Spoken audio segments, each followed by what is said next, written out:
उपशान्तये शरदिन्दुविकासमन्दहासां स्फुरदिन्दीवरलोचनाभिरामाम् अरविन्दसमानसुन्दरास्याम् अरविन्दासनसुन्दरीमुपासे गुरुर्ब्रह्मा गुरुर्विष्णुर्गुरुर्देवो महेश्वरः गुरुस्साक्षात् परं ब्रह्म तस्मै श्रीगुरुवे नमः। श्रुतिस्मृतिपुराणानामालयं करुणालयं नमामि भगवत्पादं शङ्करं लोकशङ्करं। सदाशिवसमारम्भां शङ्कराचार्यमध्यमाम् अस्मदाचार्यपर्यन्तां वन्दे गुरुपरम्परां। भारतीकरुणापात्रं भारतीपदभूषणं भारतीपदमारूढं भारतीतीर्थमाश्रये विद्याविनयसम्पन्नं वीतरागं विवेकिनं वन्दे वेदान्ततत्त्वज्ञं विधुशेखरभारतीम्। अचिन्त्याव्यक्तरूपाय निर्गुणाय गुणात्मने समस्तजगदाधारमूर्तये ब्रह्मणे नमः। महभ्यो ऋषुभ्यो गुरुभ्यो नमः। శారదా చంద్రమౌళీశ్వరుల అనుగ్రహంతో శృంగేరి జగద్గురువుల యొక్క అనుగ్రహంతో ఇవాల్టి శంకర సాంగత్యంలో గురుగీతలో కొన్ని అంశములు చూసే ప్రయత్నం చేద్దాము. గురుగీత అంటేనే నిన్నటి రోజు మీకు అర్థమై ఉంటుంది ఎంత గంభీరమైనదో గురువు యొక్క తత్వము, గురువు యొక్క ప్రాముఖ్యత మనకి సనాతన ధర్మంలో అన్నిట్లా. ఇంకా చెప్పాలంటే వ్యవహారంలో కూడా గురువు చాలా గొప్పవాడు. అలాంటిది ఇంకా ధర్మ మార్గము మోక్ష మార్గానికి గురువు తప్ప వేరే సాధన అంటూ లేదు. అసలు చక్కటి గురువును సంపాదించుకొని అది మన పూర్వజన్మ పుణ్యం వల్ల అన్నమాట. అందుకే మనుష్యత్వం ముముక్షత్వం మహాపురుష సంశ్రయ అంటారు. ఇవేమిటి? దుర్లభం త్రయమేవైతద్ దేవానుగ్రహ హేతుకం. మళ్ళీ అతి కష్టమైనవే దేవుని యొక్క కృప వల్ల మాత్రమే లభిస్తాయి. అంటే పూర్వపుణ్యములు పండాలన్నమాట. అప్పుడే చక్కటి గురువు లభిస్తారు.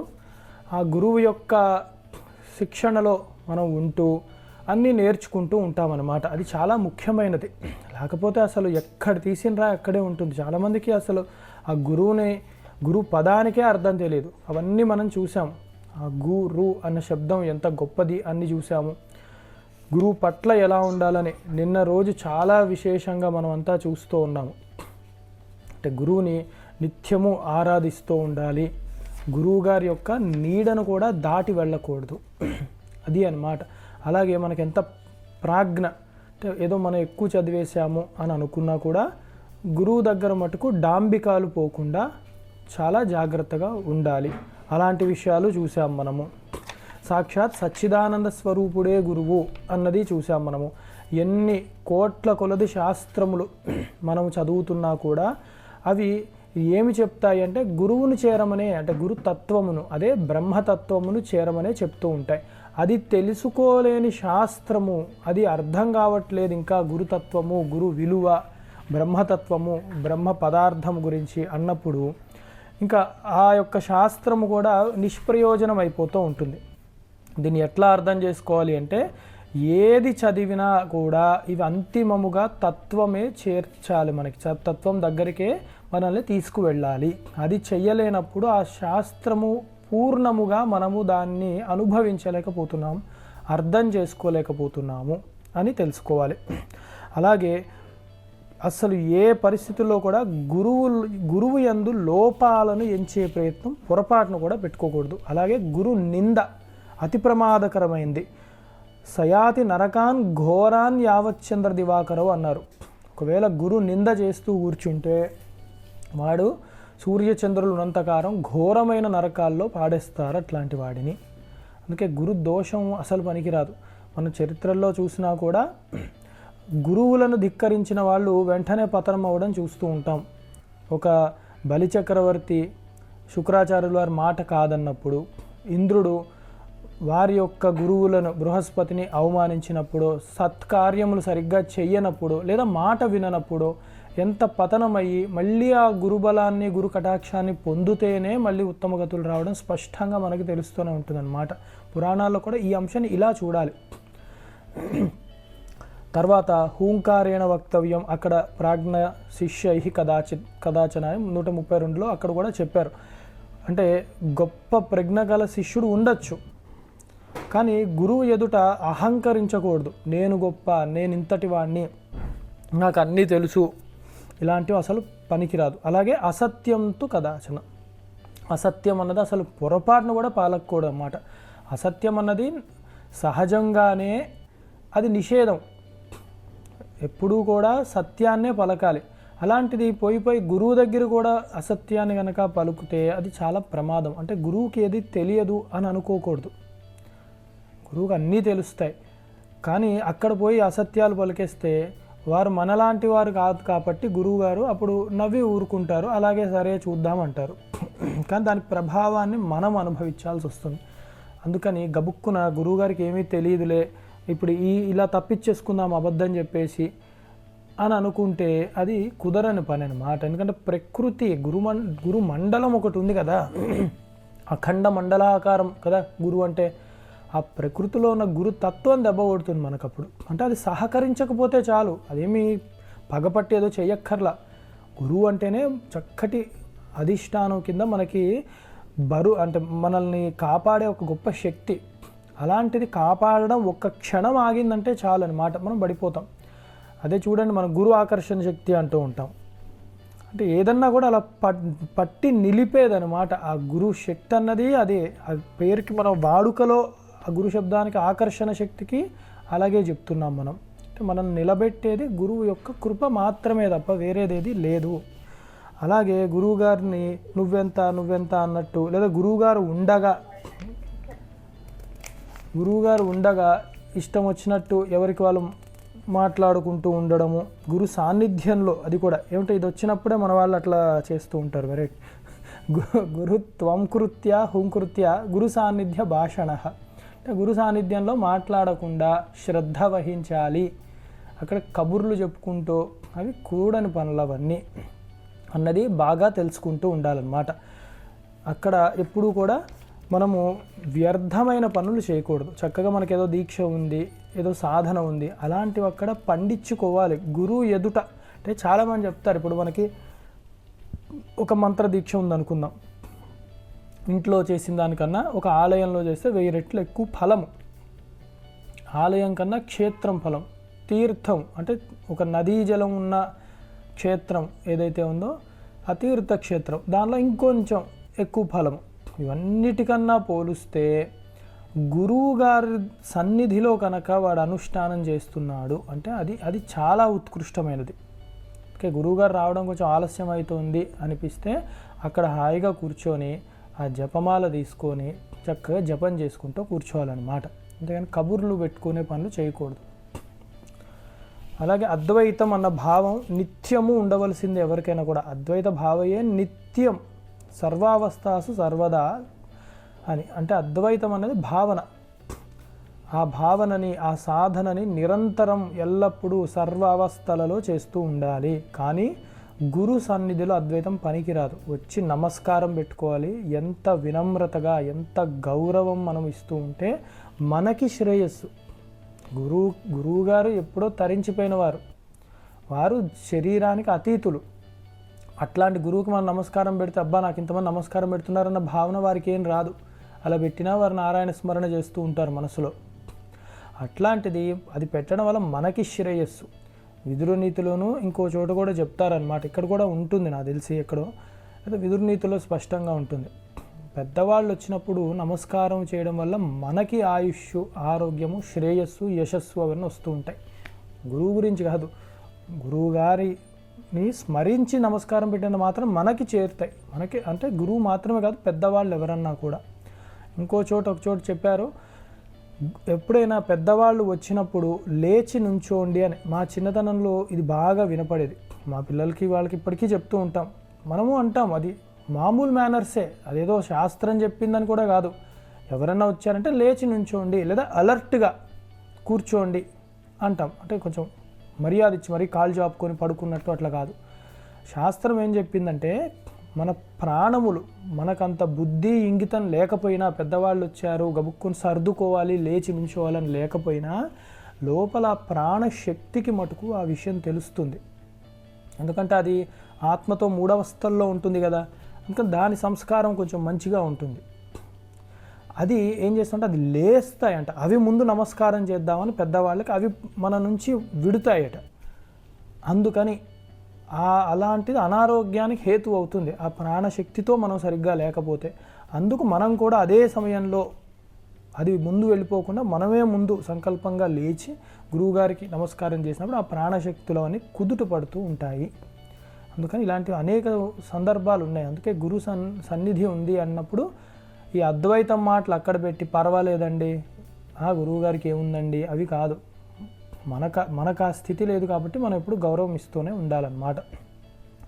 సర్వము ప్రపంచం అంతా కూడా గురువుగారి యొక్క కటాక్షం వల్ల మాత్రమే నిలబడుతుంది, ఆయన వల్ల మాత్రమే మనకి మోక్షం వస్తుంది అన్నది బాగా గుర్తుపెట్టుకోవాలి.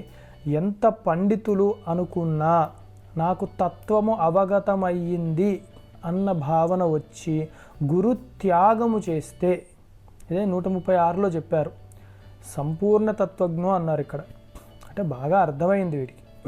అయితే అనుభవంలో వచ్చిందా అంటే అది చెప్పలేం. తత్వజ్ఞుడు ప్రస్తుతానికి గురు త్యాగం చేసేసాడు, నాకు అర్థమైపోయింది, ఇంక ఇంతకంటే ఏం వినేది లేదు చేసేది లేదు, ఎప్పుడు ఇవే జరుగుతూ ఉంటాయి అని గురువుని తక్కువ చేసుకుంటూ వీడే కూర్చొని ఉంటే ఈ సాధకుడు, అలాంటి వాడికి అంతిమ కాలంలో విక్షేపం వచ్చే అవకాశం ఉంటుంది. అంటే ఇప్పుడంతా ఉన్నది దృఢంగా శాశ్వతముగా ఉండే జ్ఞానం కాదనమాట. వాడికి వచ్చిన అప్పటికి వివేకము వైరాగ్యం అన్నది కూడా ఒకానొక అవస్థలాగా వచ్చింది తప్ప శాశ్వతముగా దృఢముగా అనుభవ వైద్యంగా వచ్చింది కానే కాదు అని అర్థం చేసుకోవాలి. గురువుగారు ఏ పని చెప్తే అది చేసే ఒక గొప్ప అవకాశం మనం జారి విడుచుకోకూడదు. మొట్టమొదట గురువుగారు మనకు చెప్పారంటేనే ఎంత గొప్ప అవకాశం వచ్చింది, అంతేగాని లేదండి మీకు మాకు కుదరదు, నేను అటు నుంచి వెళ్ళట్లేను ఇటు నుంచి వెళ్ళట్లేను ఇలా అన్నారు అంటేనే ఒక పెద్ద దౌర్భాగ్యం. అంటే గురువుగారి సేవ చేసుకునే ఒక భాగ్యాన్ని కోల్పోయినట్టు అలా ఉంటారు. అందుకని ఇలాంటివి కూడా కూడదు. ఒకవేళ అవకాశం వస్తే అది నెరవేర్చుకోవాలి. లేకపోతే సాధారణంగా ఏ గురువులు మనల్ని అడుగుతారండి పలానా పని చేయమని? మనం అయితే ఎక్కడ చూసుండం. వాళ్ళు మీరు అనుష్ఠానం చేసుకోండి, మీరు ధర్మ మార్గాన్నే ఉండండి. అందుకే అలాంటివి చెప్తారు కాబట్టే గురువులు. అలాంటివి మనం జారి విడుచుకుంటే మన పతనమే అవుతుంది. ధర్మాన్ని పాటిస్తూ ఉండాలి, జ్ఞానాన్ని ఆర్జిస్తూనే ఉండాలి. అదే కదా గురువు చెప్పేది. ఇంకా అవి వినకపోతే ఎలాగా? అలాగా. అందుకని అలాగే గురువు గారు ఉన్నప్పుడు వేరే వాళ్ళకి ఉపదేశాలు చేసే పనులు పెట్టుకోకూడదు. 138లో కూడా స్పష్టంగా ఉంటుంది, ఉపదేశం న కుర్యాద్ది తదా చేద్రాక్షసో భవేత్. వాళ్ళు రాక్షసుల్లా అవుతారని కూడా ఒక హెచ్చరికలా చెప్పారు. అంటే తామసిక గుణము మనకన్నా దివ్యమైన గురువు ఉండగా, వారు చెప్తూ ఉండగా నాకేదో తెలుసు అని తగుదురమ్మా అన్నట్టు వచ్చేసి వీళ్ళు ఉపదేశాలు చేసేసుకుంటూ దీక్షలు ఇచ్చేసుకుంటూ ఇది గురువుగారు అనుమతి లేకుండా చేయడం అన్నది ప్రమాదకరం. అది తామసిక ప్రవృత్తి. ఎందుకు తామసిక ప్రవృత్తి అంటే రాజసికం మొట్టమొదట ఏమిటది అంటే ఉద్రేకం, నేనేదో చూపెట్టుకోవాలి అని. రెండవది అక్కడ గురు మర్యాద ఇవ్వట్లేరు. అలాంటిది ఎప్పుడు జరుగుతుందంటే అజ్ఞానంలో జరుగుతుంది. అందుకు అజ్ఞానం అంటేనే తామసికం. వాటికి వచ్చే జన్మలు ఏమిటంటే ఇది రాక్షస ప్రవృత్తులన్నీ తయారవుతారు అని చెప్పడం ఇక్కడ ఉద్దేశం. నిజంగా అలా అవుతారా అవన్నీ కాదు. ఇక్కడ పురాణ వాక్యము శివపార్వతుల యొక్క సంవాదం కాబట్టి మనం విని అలాగానే అని అనుకోవాలి.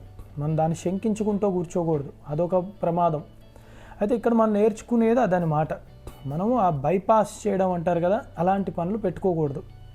మనం టాలెంట్ షో పెట్టుకోకూడదు అనమాట. ఎప్పుడు కూడా ఎక్కడ కూడా మనం వచ్చింది నేర్చుకోవడానికి నేర్చుకుని వెళ్ళిపోతున్నాము. ఆశీర్వాదాలు తీసుకుంటాం గురువు గారి దగ్గర, పూర్ణంగా అనుగ్రహానికి పాత్రులు అవ్వాలి అంతే. మనకి అంతకి మించి ఏమీ లేదు. నేను ఇంతటి వాడిని, నేను అంత చేశాను ఇంత చేశాను, అవి పనికిరాని పనులు అవి. అందుకే కొంత గురువుగారు ఏదో నేర్పారు కదా, మనమే ఒక కార్యక్రమం పెట్టుకుందాం, అందరికి ఉపదేశాలు చేద్దాం, దీక్షలు ఇచ్చేద్దాము అంటే కొందరు మీరు చూసే ఉంటారు గురువులు ఈ గుళ్ళల్లో వాటిల్లో కూడా వాళ్ళు ఓనర్షిప్ తీసేసుకుంటారు. వాడికి ఆ గుడికి ఆ గురువుకి ఏం సంబంధం తెలియదు, కానీ 10 రోజులు వరుసగా వస్తారు, అందరినీ గమనిస్తారు. ఇంకా మెల్లిగా ఒక దగ్గర నుంచొని ఇగో ఇది లైను, మీరు అటు నుంచి రావాలి, మీరు ఇట్లా రావాలి అని మెల్లిగా ఉంటారు. మంచిదే. అది లాస్ట్కి ఎక్కడి వరకు తయారైపోతుందంటే వీళ్ళు ఆజమాయిషీ చేస్తూ ఉంటారు, అరుస్తూ ఉంటారు అందరి ముందు, లేదా నన్ను అడిగే మీరు వెళ్ళాలంటారు. ఇలా తయారవుతారు. అవి అన్నీ కూడా మనం ఇక్కడ అర్థం చేసుకోవాలి. కూడని పనులు అవన్నీ చాలా జాగ్రత్తగా ఉండాలి.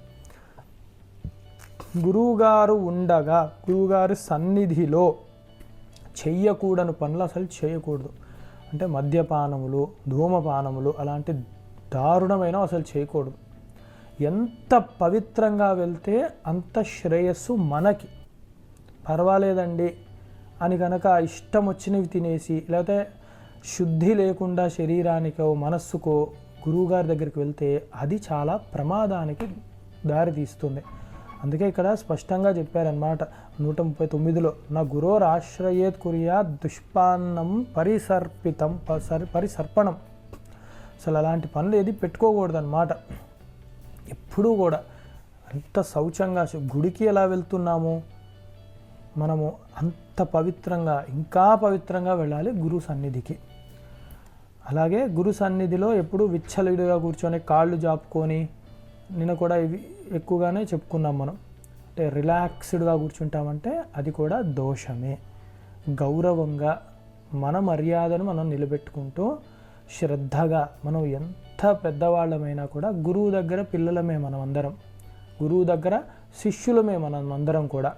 బయట ఎంత స్థాయి అన్నా ఉండనివ్వండి, గురువుకు మటుకు ఇప్పుడు మనం ఎంతో పెద్ద ఉద్యోగాలు చేసి ఉండొచ్చు, కానీ మన తల్లిదండ్రులకి మనం ఎప్పుడూ పిల్లలమే. దీంతో వాళ్ళకి సంబంధం లేదు. మనం ఆ ఉద్యోగం చేసినా చెయ్యకపోయినా వారు మనల్ని ప్రేమగా చూసుకుంటారు, మనకు అన్నం పెడతారు కడుపు నిండా, మంచి మాటలు చెప్తారు, మన శ్రేయస్సు కోరుకుంటారు. గురువు కూడా అంతే. మనం ఉద్యోగం చేసినా చేయకపోయినా వారి యొక్క ఆశీర్వాదం మన యందు ఉంటుంది. మన డాంబికాలు పోకూడదు. అందుకని మన వినమ్రత, మన శ్రద్ధ గురువు పట్ల చాలా జాగ్రత్తగా ఉంటూనే ఉండాలి. అందుకని ఎప్పటికీ గురువే మనకి తల్లిదండ్రుల స్వరూపం కాబట్టి, దైవం కాబట్టి. అలాగే నిరంతరం కూడా గురువుని చెప్పిన మార్గాన్నే ఎప్పుడు భక్తి శ్రద్ధలతో పాటిస్తూ ఉండాలని తెలుసుకున్నాం మనము. గురువుగారి ఇంట్లో మనం ఎప్పుడైనా వచ్చినప్పుడు వారి పాదుకలు, ఆసనము, వారికి నచ్చినవి ఉంటాయి కొన్ని, ఏవో ఒకటి. నిన్న 145 వరకు చూసామా? 140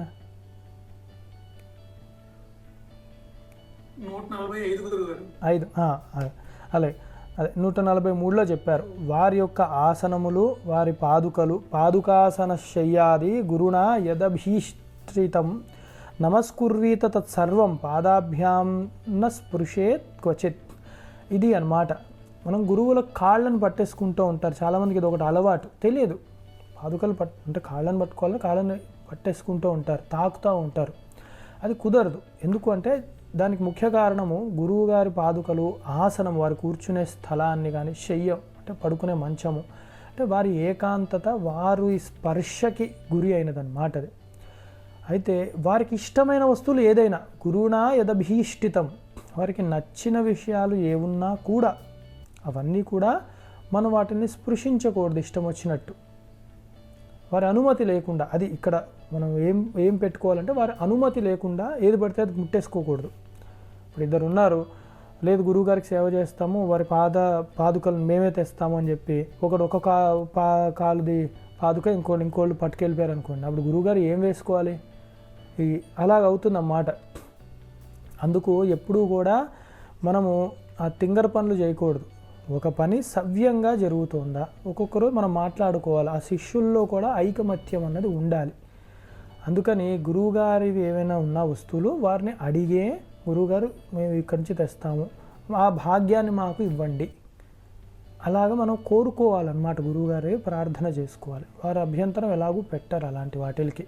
అంటే వారికి తెలుసు గురు భక్తి ఎలా ఉంటుంది, గురువుని వారు ఎట్లా సేవించుకున్నారో వారికి తెలుస్తుంది. అందుకని ఇవన్నీ కూడా మనం నేర్చుకోవాలి. గురువు గారి పాదాలని నేరుగా ముట్టుకోరు ఎప్పుడు కూడా, ఎవరిని కూడా, పెద్దల్ని కూడా. ఆ పాదాలకి కొంచెం ముందర భూమినే తాకుతాం మనము. ఎందుకంటే మనం ఆ శక్తిని తీసుకోలేం శరీరంలో. ఎప్పుడైనా మంత్రవేత్తలు వచ్చినప్పుడు కూడా మనము ఒకవేళ వారి పాదాలను తాకుతే ఒక విచిత్రాన్ని గమనించండి, వారి కుడి చేత్తో మన కుడి చేతిని ఇలా తాకుతారు. ఆ శక్తి న్యూట్రలైజ్ అవ్వాలి. మనం తీసుకోలేదు ఆ శరీరం, అప్పటికప్పుడు బాగానే ఉన్నా తర్వాత తీసుకోలేకపోవచ్చు. మనం ఎంత శుద్ధిగా ఉన్నామో మనకే తెలుస్తుంది. అందుకని జాగ్రత్తగా ఉండాలి. గురువుగారే అనుమతి ఇచ్చారు, అంతకంటే అదృష్టం లేదు. హాయిగా ఆ పాదాలని ఒత్తడం కానీ, అలాగే పాద పూజ చేసుకోవడం కానీ, ఇవన్నీ మహద్భాగ్యములు లభిస్తాయి గురువుగారి యొక్క అనుగ్రహంతో.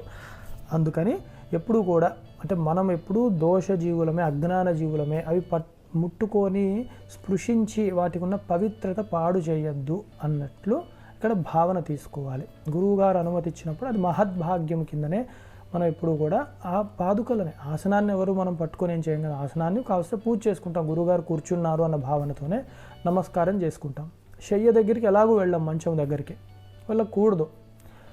అలాగే పాదుకలు ఉన్నాయంటే అది వారు అనుగ్రహిస్తే చాలా మహద్భాగ్యం అన్నమాట మనకి. అలాగే గచ్చత పృష్ఠతో గచ్చేత్ గురుఛాయాం న లంఘయేత్ అన్న దాంట్లో గురువు గారి కన్నా మనము ఎక్కువగా డాంబికాలు పోయి నోల్బణం ధారయేత్ ద్వేషం అంటే మనం వారికన్నా వాళ్ళ నీడను దాటి పరిగెడుతూ ఉండడం కానీ, అలాగే వారికన్నా నోల్బణం ధారయేత్ వేషం, వారికన్నా గొప్ప గొప్ప వేషధారణలు చేసి డాంబికాలకి పోవడం కానీ, నాలంకారం తతోల్బణాన్ అని గొప్పగా అలంకరణ చేసుకుని అది గురువు సన్నిధిలో పనికిరావు. ఆయనే అన్ని విడిచిపెట్టేసి కాషాయం తీసుకొని ఉన్నారు. మనం అక్కడికి పోయి డాంబికాలంటే ఆయనకి ఎప్పుడూ ఆ స్పృహ ఉండదు. అలాంటి అహంకారం మనకి పెరిగిపోతూ ఉంటుంది తప్ప గురువుగారు ఏ మాత్రం కూడా కదలికలు ఉండవు. అబ్బా భలే ఉందే అని కూడా వారు అన్నారు. వారి దేహం ఎందే తాదాత్మ్యం ఉండదు. అవతల వాడు వేసుకున్న వస్త్రధారణ ఎందు, అలంకరణ అందు ఎందుకుంటుంది? అందుకని అది గుర్తుపెట్టుకొని ఎంత సాత్వికంగా, సౌమ్యంగా, వినమ్రతతో గురువు దగ్గరికి వెళ్తే అంత మంచిది మనందరికీ కూడా. గురు నిందాకరం దృష్ట్వా ధావయేదథ వాసయేత్ స్థానం వాత్ పరిత్యాజ్యం జిహ్వాచ్ఛేదాక్షమో యది. ఇది కూడా చూసాం. గురు నింద కనుక మనం వినవలసి వస్తే ఆ స్థలం నుంచి వెళ్ళిపోవాలి. మనకి ఏమీ చేయలేము, మాట్లాడలేము. అక్కడ ఏదైనా మాట్లాడితే ఇప్పుడు చూడండి, గురువు, దైవము, సనాతన ధర్మం ఇవన్నీ ఒకటే అని తీసుకోవాలి. ఇక్కడ ఏది విన్నా కూడా మనం అది చూడకూడదు. మొట్టమొదట మనం చేతనవుతే ఎదిరించాలి, అవతల వాళ్ళ మాట మోయించాలి. లేని పక్షంలో అటు నుంచి వెళ్ళిపోవాలి. అట్లాంటి వాళ్ళకి పూర్తిగా దూరంగా ఉండాలి. ఈ నాస్తికవాదాలు ఇవన్నీ పెట్టుకొని భలే క్వశ్చన్ అడిగాను వాళ్ళు అనుకుంటారు, ఆన్సర్ చెప్పలేక కాదు, చెప్తే తీసుకోలేని అవస్థ వాళ్ళకి. దుస్తర్కాత్ సువిరమ్యతాం శృతిమతస్తర్కోనుసంధియతాం. మనం మర్చిపోకూడదు ఎప్పుడు కూడా. ఆ తర్కములు పెట్టుకుంటూ ఉంటే వాడు ఎలాగూ బాగుపడడు, మనం పాడవుతాం, మన సమయం వ్యర్థం అవుతుంది అట్లాంటి వాళ్ళతో మాట్లాడుకుంటూ కూర్చుంటే. అందుకని అలాని వదిలేస్తామా? వదలక్కర్లేదు. సమాధానం ఉందా? చెప్పాలి, గట్టిగా చెప్పాలి. కనీసం నీవు అన్నది మాకు నచ్చట్లేదు, చాలా తప్పు మాట, దీనివల్ల నీకు ప్రయోజనం ఏమిటో తెలియగాని మా మనసు ఖేదాన్ని పొందుతోంది, ఇలాంటి వాడు మా దగ్గర ఉండని అవసరం లేదు, నీవు రావక్కర్లేదు మా ఇంటికి అని చెప్పేయడమే. నువ్వు వచ్చి చేసేది ఏమీ లేదు అని చెప్పి స్పష్టంగా వాళ్ళకి చెప్పేయాలన్నమాట. అట్లాగే 146 దగ్గర ఉన్నాం మనము ఇవాళ కొత్తగా. నోచ్చిష్టం కస్యచిద్దేయం గురోరాజ్ఞాం న త్యజేత్ కృత్స్నముచ్చిష్టమాదాయ హవిరివ భక్షయేత్ స్వయం. అంటే గురువుగారు తిన్నాక మిగిలిన ఉచ్చిష్టము ఏదైతే ఉంటుందో అది ఎవరికి ఇవ్వద్దు అన్నారు. అలాగే గురువు యొక్క ఆజ్ఞ, వారు మనకి ఏదన్నా ఉపదేశం చేసిన ఆజ్ఞ ఇలా చెయ్యవలసి ఉంటుంది నీవని చెప్తే దాన్ని మనం దాటకూడదు. అట్లాగే వారి యొక్క తినగా మిగిలిన ఉంది కదా ఎవరికి ఇవ్వద్దన్నారు, అది మనకి ఒక హవిస్సు వలె మనం దాన్ని ప్రసాదంలా స్వీకరించాలి. ఇప్పుడు ఎలా అర్థం చేసుకోవాలి దీన్ని?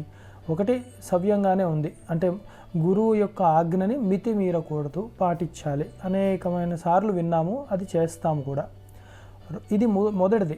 ఆయన ఉచ్చిష్టం అంటే ఆయన తిన్నగా ఆ కంచంలోది అని చాలామంది ఇలాగ తీసేసుకుంటూ ఉంటారు. అది తెలియక అన్నమాట, ఆ పదాన్ని పదంగా తీసుకోవడం వల్ల అవుతుంది. ఇప్పుడు మనం ఇంట్లో ఉన్నాము, మనం నైవేద్యం పెడుతూ ఉంటాం భగవంతుడికి. చాలామంది ఏం చేస్తారంటే ఒక కుక్కర్లో అన్నం వండేస్తారు మొత్తం, దానిలోనే కొంచెం పప్పు ఏదో వేసేస్తారు. ఈ ఇంటి యజమాని కూర్చుంటాడు, పూజకి చేసుకుంటాడు. ఇప్పుడు ఏం చేస్తారంటే ఇంట్లో వాళ్ళు ఎవరన్నా బాక్స్ కట్టేవాళ్ళు ఆ కుక్కర్లో అన్నమే కొంత తీసి ఒక గిన్నెలో వేసి భగవంతుడి దగ్గర పెడతారు. మిగతా అన్నం అప్పటికప్పుడు ప్యాక్ చేసి పిల్లలకి పెట్టేయడమో లేకపోతే దాన్నే కలిపేసేసి వాళ్ళకి టిఫిన్లా ఇంకా పూజలో నైవేద్యం కాకముందు పెడతారు. అయితే ఇదంతా ఒకదానిలో వండింది. అప్పుడు ఏమవుతుందంటే ఒకదానిలో వండింది మొట్టమొదట ఎవరు తింటారో వారు తిన్న శేషాన్ని భగవంతుడికి ఇచ్చిన పాపం పట్టుకుంటుంది. అందుకు వండితే విడిగానే వండాలన్నమాట. అంటే ఇప్పుడు అర్థమైంది కదా, గురువు గారికి నైవేద్యం పెట్టి, అంటే వారు మన ఇంటికి వచ్చినప్పుడు లేదా భగవంతుడు స్వరూపంలో గురువుని వారికి నైవేద్యం పెట్టిన తర్వాత ఆ కుక్కర్ మొత్తంలో ఉన్నదే, ఈ గిన్నెలోదనే కాదు, ఆ కుక్కర్లో ఉన్నదే అది తిన్నా అది ప్రసాదయుక్తమే అవుతుంది మనకి. అలా అర్థం చేసుకోవాలి. గురువుగారు మన ఇంటికి వచ్చారు, ఒక డజన్ అరటిపళ్ళు, 2 అరటిపళ్ళు వారు స్వీకరించారు, మిగతావన్నీ కూడా వారు మిగిల్చినవి అన్న భావనతో అది హవిస్సు అంత గొప్పది అని వారికి నివేదించాక మిగిలినది మనకి ప్రసాదము అన్న భావనతో తీసుకోవాలన్నమాట. అది అక్కడ చెప్పింది. అంతేగాని ఆ కంచంలో మళ్ళీ తినమని అలా కాదు, అది కొంచెం అర్థం చేసుకుంటూ ఉండాలి మనం. అందుకే గీతలో కూడా అన్నారు కదా, తైర్దత్తాన ప్రాదాయేభ్యో యో భుంక్తే శైవ స్థేన ఏవ సహా అని. అంటే తైహి దత్తాన ప్రదాతైభ్యో అంటే ఇక్కడ మనము భగవంతుడికి నివేదన పెట్టకుండా యో భుంక్తే ఎవరైతే తింటారో స్థేన ఏవ సహ వారు దొంగ అని చెప్పారు. అంటే భగవద్ ఆరాధన ఉండదు. పొద్దున్న లేచాక ఏం కావాలి వీడికి, ఒక ఛాయ్, బయటికి వెళ్ళి టిఫిన్ తినేసి మెల్లిగా ఇటు అటు తిరుగుళ్ళు వచ్చేసి ఒకసారి దేవుడికి నమస్తే పెట్టి చూసుకుంటాడు. ఏం చేసాం, పూజలు చేస్తానండి నేను ఇంట్లో అంటాడు. అవి కాదనమాట, అది అవమానం అవుతుంది. నువ్వు తినేసి కూర్చోవడము ఇవన్నీ చేయడం పొరపాటు, అవన్నీ దొంగతనం అన్నారనమాట. అంటే హవిస్సు వలె భగవత్ నివేదన చేసి మాత్రమే మనము స్వీకరించాలి. అలా లేకపోతే వాడిని దొంగ అని చెప్పారు ఆ భగవద్గీతలో కూడా. అందుకు హవిస్సు, అది గురువు గారి యొక్క కృపతో లభించింది హవిస్సు అని. హవిస్సు తిన్నవాడు చాలా గొప్పవాడు అనమాట. దేవతలు తింటారు హవిస్సు యథార్థానికి. దేవత నివేదన చేశాక దేవతలు తిన్నారు కాబట్టి అది హవిస్సే మనకు కూడా. అంత గొప్ప స్థితి లభిస్తుంది మనకి. అలాగే నానృతం నా ప్రియం చైవ న గర్వం నాపివా బహు న నియోగ పరం బ్రూయాత్ గురోరాజ్ఞాం విభావయేత్. అంటే గురువు దగ్గర నానృతం నా ప్రియం, గురువు గారి దగ్గర అబద్ధాలు అసలు ఆడకూడదు.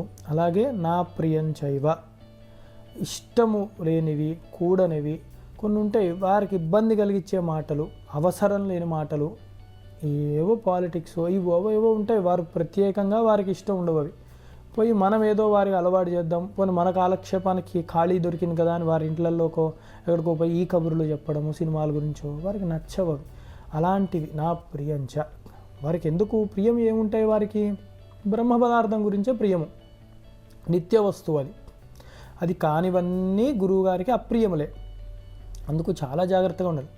యథార్థానికి గురువుగారి దగ్గర ఎంత మనము తగ్గి ఉంటే అంత మంచిది. మనం మాట్లాడడం కాదు, మనం వినడానికి వెళ్తాం గురువుగారి దగ్గరికి. అక్కడ మాట్లాడుకుంటూ ఉంటే ఇంకా అంతటి దానికి ఎందుకు గురువుగారి దగ్గరికి వెళ్ళడం. అందుకు అవి కూడా జాగ్రత్తగా తెలుసుకుంటూ ఉండాలి. అలాగే గర్వము లాంటివి కూడా ఎక్కువగా మిడిసిపడము, గర్వము, డాంబికాలు కూడవు. నేను ఇది చేశాను, అది సాధించాను. మీరు మళ్ళీ రామాయణాన్నే ఉదాహరణ తీసుకోండి. హనుమంతుల వారి వల్ల మాత్రమే సీతమ్మ జాడ దొరికింది. వారు హనుమంతుల వారు తర్వాత వచ్చాక రామచంద్రమూర్తి దగ్గరికి వెళ్ళి స్వామి నేను ఇంత చేశాను అంత చేశానని చెప్పుకోలేదు. ఎంతో చేశారు యథార్థానికి, అవన్నీ చెప్పలేదు. జగన్మాత దర్శనం జరిగింది, మీకు ఈ ముద్రికని ఇవ్వమన్నది అమ్మవారు అని. అమ్మవారు ఏం చెప్పారో ఆ ప్రశ్న ఇది అమ్మవారు చెప్పమన్నారు, అంతవరకే. మిగతా వాళ్ళ దగ్గర చెప్పుకున్నారు. ఆయన ఇలా వెళ్ళినప్పుడు ఇలా సురస వచ్చింది, మైనాకుడు వచ్చాడు, ఇవన్నీ చెప్పారు. కానీ ఇక్కడ అలా చెప్పలేదు. ఇంతమంది రాక్షసులను చంపాను ఇది చెప్పాను. గురువు దగ్గర మిడిసిపాటు అవసరం లేదు. రామస్యాక్లిష్ట కర్మణ, ఆయన స్పష్టంగా చెప్పారు, రాముడు చెయ్యలేని పని లేదు. ఏమిటవి? సృష్టి స్థితి లయలు చేస్తాడు, అనుగ్రహాన్ని ఇస్తాడు, మోక్షాన్ని ఇస్తాడు రామచంద్రమూర్తి. ఇంకా అక్కడ అలాంటప్పుడు ఆయన గురుస్వరూపమైన అక్కడ మాట్లాడకూడదు. అది హనుమంతుల వారి దగ్గర నేర్చుకోవాలి మనం. అందుకే ఇవన్నీ డాంబికాలవన్నీ అక్కడ కూడని పనులు అన్నమాట. గురువు దగ్గర ఎప్పుడు శిష్యుడే. అది బాగా మనం అందుకే రామాయణం కూడా ఈ కోణంలో బాగా అర్థం చేసుకోవాలి. తర్వాత గురువుగారు చెప్పిన పని ఏదున్నా కూడా దానికి ఇంకా విరుద్ధంగా మాట్లాడడం కానీ, గురువుగారు మనకోటి చెప్పారు అది మనం ఇంకోటికి డెలిగేట్ చేయడము, ఇలాంటివి కూడవన్నమాట. చేస్తే మనం చేయాలి, కూడకపోతే గురువుగారు కొంచెం సమయం చూసుకుని చేస్తాను ఇది అదని చెప్పగలగాలి. అంటే గురువుగారు మన వెనక తిరగకూడదు, ఈ పని అయిందా ఆ పని అయిందా అని. అందుకనే అలా కూడా మనము జాగ్రత్తగానే ఉండాలి. అలాగే గురువుగారి యొక్క ఆజ్ఞ ఎల్లప్పుడూ కూడా మనము చక్కగా పాటిస్తూనే ఉండాలి అన్నది నిరంతరము మనం అర్థం చేసుకుంటూ ఉండాలి. ఇప్పుడు మనం చూసారా, ఎన్నోసార్లు గర్వాన్ని త్యజించండి, ఎన్నోసార్లు వారి ఆజ్ఞని పాటించండి అన్నది ఎందుకు అంటే అది బలపడాలి మనకి. ఇన్నిసార్లు చెప్తున్నారు ఎందుకండి అంటే మరి అన్నిసార్లు మనం చెప్పించుకోకుండా చేస్తున్నామా ఆ పనులు ఇకనైనా. అందుకని దాని యొక్క విలువ, ప్రాముఖ్యత చెప్పడానికే అన్నిసార్లు అన్ని విధాలుగా చెప్తున్నారన్నమాట. మనలో ఆ సాత్విక గుణం రావాలి అని చెప్పడానికి. అలాగే 148 ప్రభోదేవ కులేశానాం స్వామిన్ రాజన్ కులేశ్వర ఇది సంబోధనైర్భీతో గురుభావేన సర్వదా. గురువుగారిని ఎలాగా సంబోధించాలి అని చెప్తున్నారు. భీత అంటే భయంతో, భక్తి ఉండాలి, భయము కూడా ఉండాలి. ఎందుకంటే గురువుగారికి కోపం వస్తే దేవతలు కూడా కాపాడరు. మనం ఏదో అనుకుంటాం, పోతే పోనీ ఏమైంది ఈయన కాకపోతే ఇంకోడని. అలా గురుతత్వం వదలదు మనల్ని. అందుకని అది పెట్టుకోకూడదు. అందుకని భయంతోనే, వినమ్రతతో. మనం ఎందుకు భయపడతాము? నాకన్నా గొప్పవాడు అన్న భావనతో భయపడతాం, పెద్దవాడు అన్న భావనతో భయపడతాం, జ్ఞానవంతుడు అన్న భావనతో, ఆ జ్ఞానానికి భయపడుతున్నాం మనం. అందుకు ఎప్పుడు వినమ్రతతో ఉండాలి. వారిని ఎలాగ సంబోధించాలి గురువుని అంటే ప్రభో, దేవ, కులేశ అంటే నా కులాధిపతివి నీవు, అంటే మా ఇల్లుని చూసుకునేవాడి నీవే, మా కులము వంశాన్ని చూసుకునేవాడి నువ్వే, వంశ గురువువి. ప్రభో నాకు ప్రభువి అంటే నీవు శాసకుడువు. నాకు ఎవరిని పడతావని ప్రభు అనకూడదు. అందుకే నాకు శాసించేవాడు నువ్వు చెప్పింది మాత్రమే నేను పాటిస్తాను. అది దేవుడు సాక్షాత్ గురు సాక్షాత్ పరబ్రహ్మ దేవుడవు నువ్వు అని, నువ్వు కులేశ్వరుడివి. ఇలాంటి సంబోధనలు భగవాన్, గురువు గారు ఇవన్నీ అంటాం కదా మనం కూడా. అలా భగవాన్ అని కూడా మీకు కనపడుతుంది. రామాయణంలో విన్నప్పుడు విశ్వామిత్రుల వారిని, వశిష్ఠుల వారిని భగవాన్ సంబోధిస్తూ ఉంటారు. అంటే సాక్షాత్ భగవంతుడే గురువు. ఆ భిన్న దృష్టి మనకు ఉండకూడదు అని చక్కగా అలాంటి భావనతోనే సంబోధిస్తూ ఉండాలంటే వాక్కుతో కూడా గురువు గారిని ఆ భావనతోనే. ఇప్పుడంతా కాయికముగా గురువుగారి దగ్గర ఎలా ఉండాలి అన్నది, మనసు కూడా గురువుగారిని ఎంత జాగ్రత్తగా ఉండాలి. అలాగే ఇక్కడ సహస్రారంలో వారిని ఎలా కొలుచుకోవాలి, శ్రీచక్ర రూపంలో వారిని ఎలా కొలుచుకోవాలి, ఇవన్నీ చూసాం. అలాగే మానసికంగా అన్నీ చూసాం. అలాగే వాక్కుతో కూడా, వాచికంగా కూడా గురువుగారిని ఇలాగే సంబోధిస్తూ వారి అందే మనం ఉండాలి అని. అంటే త్రికరణ శుద్ధిగా గురువు పట్ల భక్తి శ్రద్ధలతో ఉండాలి అని తెలుసుకోవాలి. 149 మునిభిః పన్నగైర్వాపి సురైర్వా శాపితో యది కాలమృత్యు భయాద్వాపి గురు సంత్రాతి పార్వతి. ఎప్పుడైనా అమ్మవారి పేరు చెప్తున్నారంటే అది ఖచ్చితంగా జాగ్రత్తగా వినాల్సిందని అనుకున్నాం కదా. ఏ దేవి, వరాననే, పార్వతి ఇలా వచ్చినప్పుడు ఇంకొంచెం జాగ్రత్తగా చూడాలి. ఏమిటంటే మునులు కానీ, సర్పములు కానీ, దేవతలు కానీ వీరెవరైనా శాపవాక్కులు ఇస్తే కాలమృత్యు భయము, మనకు అకాలంగా ఎందుకో తెలియని దడ పుడుతూ ఉంటుంది కొందరికి. కాలం ఏదో అనుకూలించదు, ఏదో అపాయం వస్తుందేమో అని. ఎక్కడి నుంచి వస్తున్నాయో తెలీదు, కలిసి రాకుండా ఉంటుంది కొందరికి. అవన్నీ కాలమృత్యు భయాలన్నమాట. అకాలంగా ఏదైనా సంభవిస్తుందేమో అని భయం. ఇవన్నిటినీ కూడా గురు సంత్రాతి పార్వతి, గురువు తీసివేయగలడు. ఇలాంటి పాపములన్నీ కూడా గురువు దగ్గర చేరుకోవాలి. ఇలాంటి ఉదాహరణ ఏదైనా ఉందంటే చంద్రుడి యొక్క వృత్తాంతం ఒకసారి గుర్తు తెచ్చుకుంటే, దక్షుడు శాపం పెడితే చంద్రుడికి క్షయవ్యాధి రావాలి, ఇంకా నశిస్తావు కొన్ని రోజుల్లో అంటే నారదుడి యొక్క ఉపదేశాన్ని ఆధారంగా తీసుకొని తాను కైలాసానికి వెళ్ళి శివుడి దగ్గర ఉన్నంత మాత్రాన తను పూర్ణ ఆరోగ్యాన్ని పొందాడు. అప్పటి వరకు అందరూ ఏమనుకున్నారు, చంద్రుడు అమృతాన్ని ఇస్తాడు అనుకున్నాడు. ఆయనకే చావు వచ్చి పడింది. అంటే చావుకి కూడా పక్కన పెట్టి అమృతతత్వానికి కూడా అమృతాన్ని ఇచ్చేవాడు. అసలు అమృతతత్వుడు ఎవరు అంటే ఆ శివుడే అయి ఉన్నాడు. తర్వాత ఆయనకు అందుకే మరణం లేదు చంద్రుడికి, ఇంకా నెత్తి మీద పెట్టుకున్నాడు శివుడు చక్కగా. అందుకని అలాంటి కథల్లో ఇలా అర్థం చేసుకోగలగాలన్నమాట మనం కూడా. అందుకని ఎంత కష్టం వచ్చినా కూడా గురువు కాపాడి తీరుతారు. ఆ విశ్వాసము, భక్తి శ్రద్ధలు మన యందు ఉండాలి. అనుమానం పెట్టుకొని పోతే ఎందుకు పనికిరాదనమాట. తర్వాత 150ది అశక్తా హి సురాద్యాశ్చ హ్యశక్తా మునయస్తథా గురు శాపోపపన్నస్య రక్షణాయ చ కుత్రచిత్. ఇది దానికి వ్యతిరేక దిశలో చెప్పే ఒక శ్లోకం. ముందు దానికి గురువు శాపాన్ని కనుక మనము పొందితే కర్మకాలి, అప్పుడు దేవతల కాళ్ళు పట్టుకున్నా మునుల కాళ్ళు పట్టుకున్నా కూడా వాళ్ళు ఇంకా రక్షించలేరు. ఎక్కడికి పోయినా కూడా రక్షణ అన్నది ఉండదు. అందుకు గురు శాపాలకి దూరంగా ఉండాలి, అలాంటి పనులు చేయకూడదు, చాలా జాగ్రత్తగా ఉండాలన్నమాట. కర్ణుడే ఉదాహరణ, ఎవరో కాదు. అబద్ధాలు చెప్పాడు, మీరు చూసారా అక్కడ అనృతం, అబద్ధాలు చెప్పకూడదు అన్నారు గురువు దగ్గర. వాడు అబద్ధాలే చెప్పాడు కర్ణుడు. పరశురాముడి దగ్గర అబద్ధాలు చెప్పి చక్కగా చేరి అన్ని విద్యలన్నీ నేర్చుకున్నాడు. తర్వాత అప్రియముగానే మాట్లాడాడు. ఏది ముందు గురువుల దగ్గర, మీరు బ్రహ్మాస్త్రం ఇవ్వకపోతే ఏమిటి, వేరే చోట తెచ్చుకుంటాను, వీడి లక్షణాలన్నీ ఉంటాయి, మీరు అవన్నీ చూడండి. కర్ణుడు కథని ఇక్కడ సబ్స్టిట్యూట్ చేసుకొని చూడండి. మహాదేవ్ కర్ణుడే గొప్ప ఉదాహరణ అన్నమాట. వాడు మొట్టమొదట వాడికి అస్త్ర సంపద ఎంతో అంత నేర్చుకున్నాడు, అస్త్ర విద్య. ఆ నేర్చుకున్న ద్రోణాచార్యుల వారిని ఎదిరించి ద్రోణాచార్యుల వారు చెప్పారు, నీకు బ్రహ్మాస్త్రం కూడదు, నీకు అంత సంస్కారం లేదు నీకున్న మెంటాలిటీకి అని. వినలేదు. నువ్వు కాకపోతే ఇంకోళ్ళు ఇస్తారు. భీష్ముడిని ఎదిరించాడు. అట్లాగే వెళ్ళి పరశురాముడి దగ్గరికి వెళ్ళి అబద్ధాలు చెప్పుకుని బ్రతికాడు. అబద్ధాలు చెప్పుకుని అస్త్ర సంపద సాధించుకున్నాడు మొత్తానికి. కానీ ప్రయోజనం లేకుండా పోయాయి. వాడి జీవితం అంతా శాపగ్రస్తుడయ్యాడు. ఎందుకంటే అసలు అక్కడ దెబ్బ కొట్టింది గురు బలం తగ్గిపోయింది. గురువుగారి యందు ఇష్టం వచ్చినట్టు ప్రవర్తించాడనమాట. ఇవన్నీ చూడాలి. కర్ణుడు అంటే ఏదో కర్ణుడు ఇవి కాదు.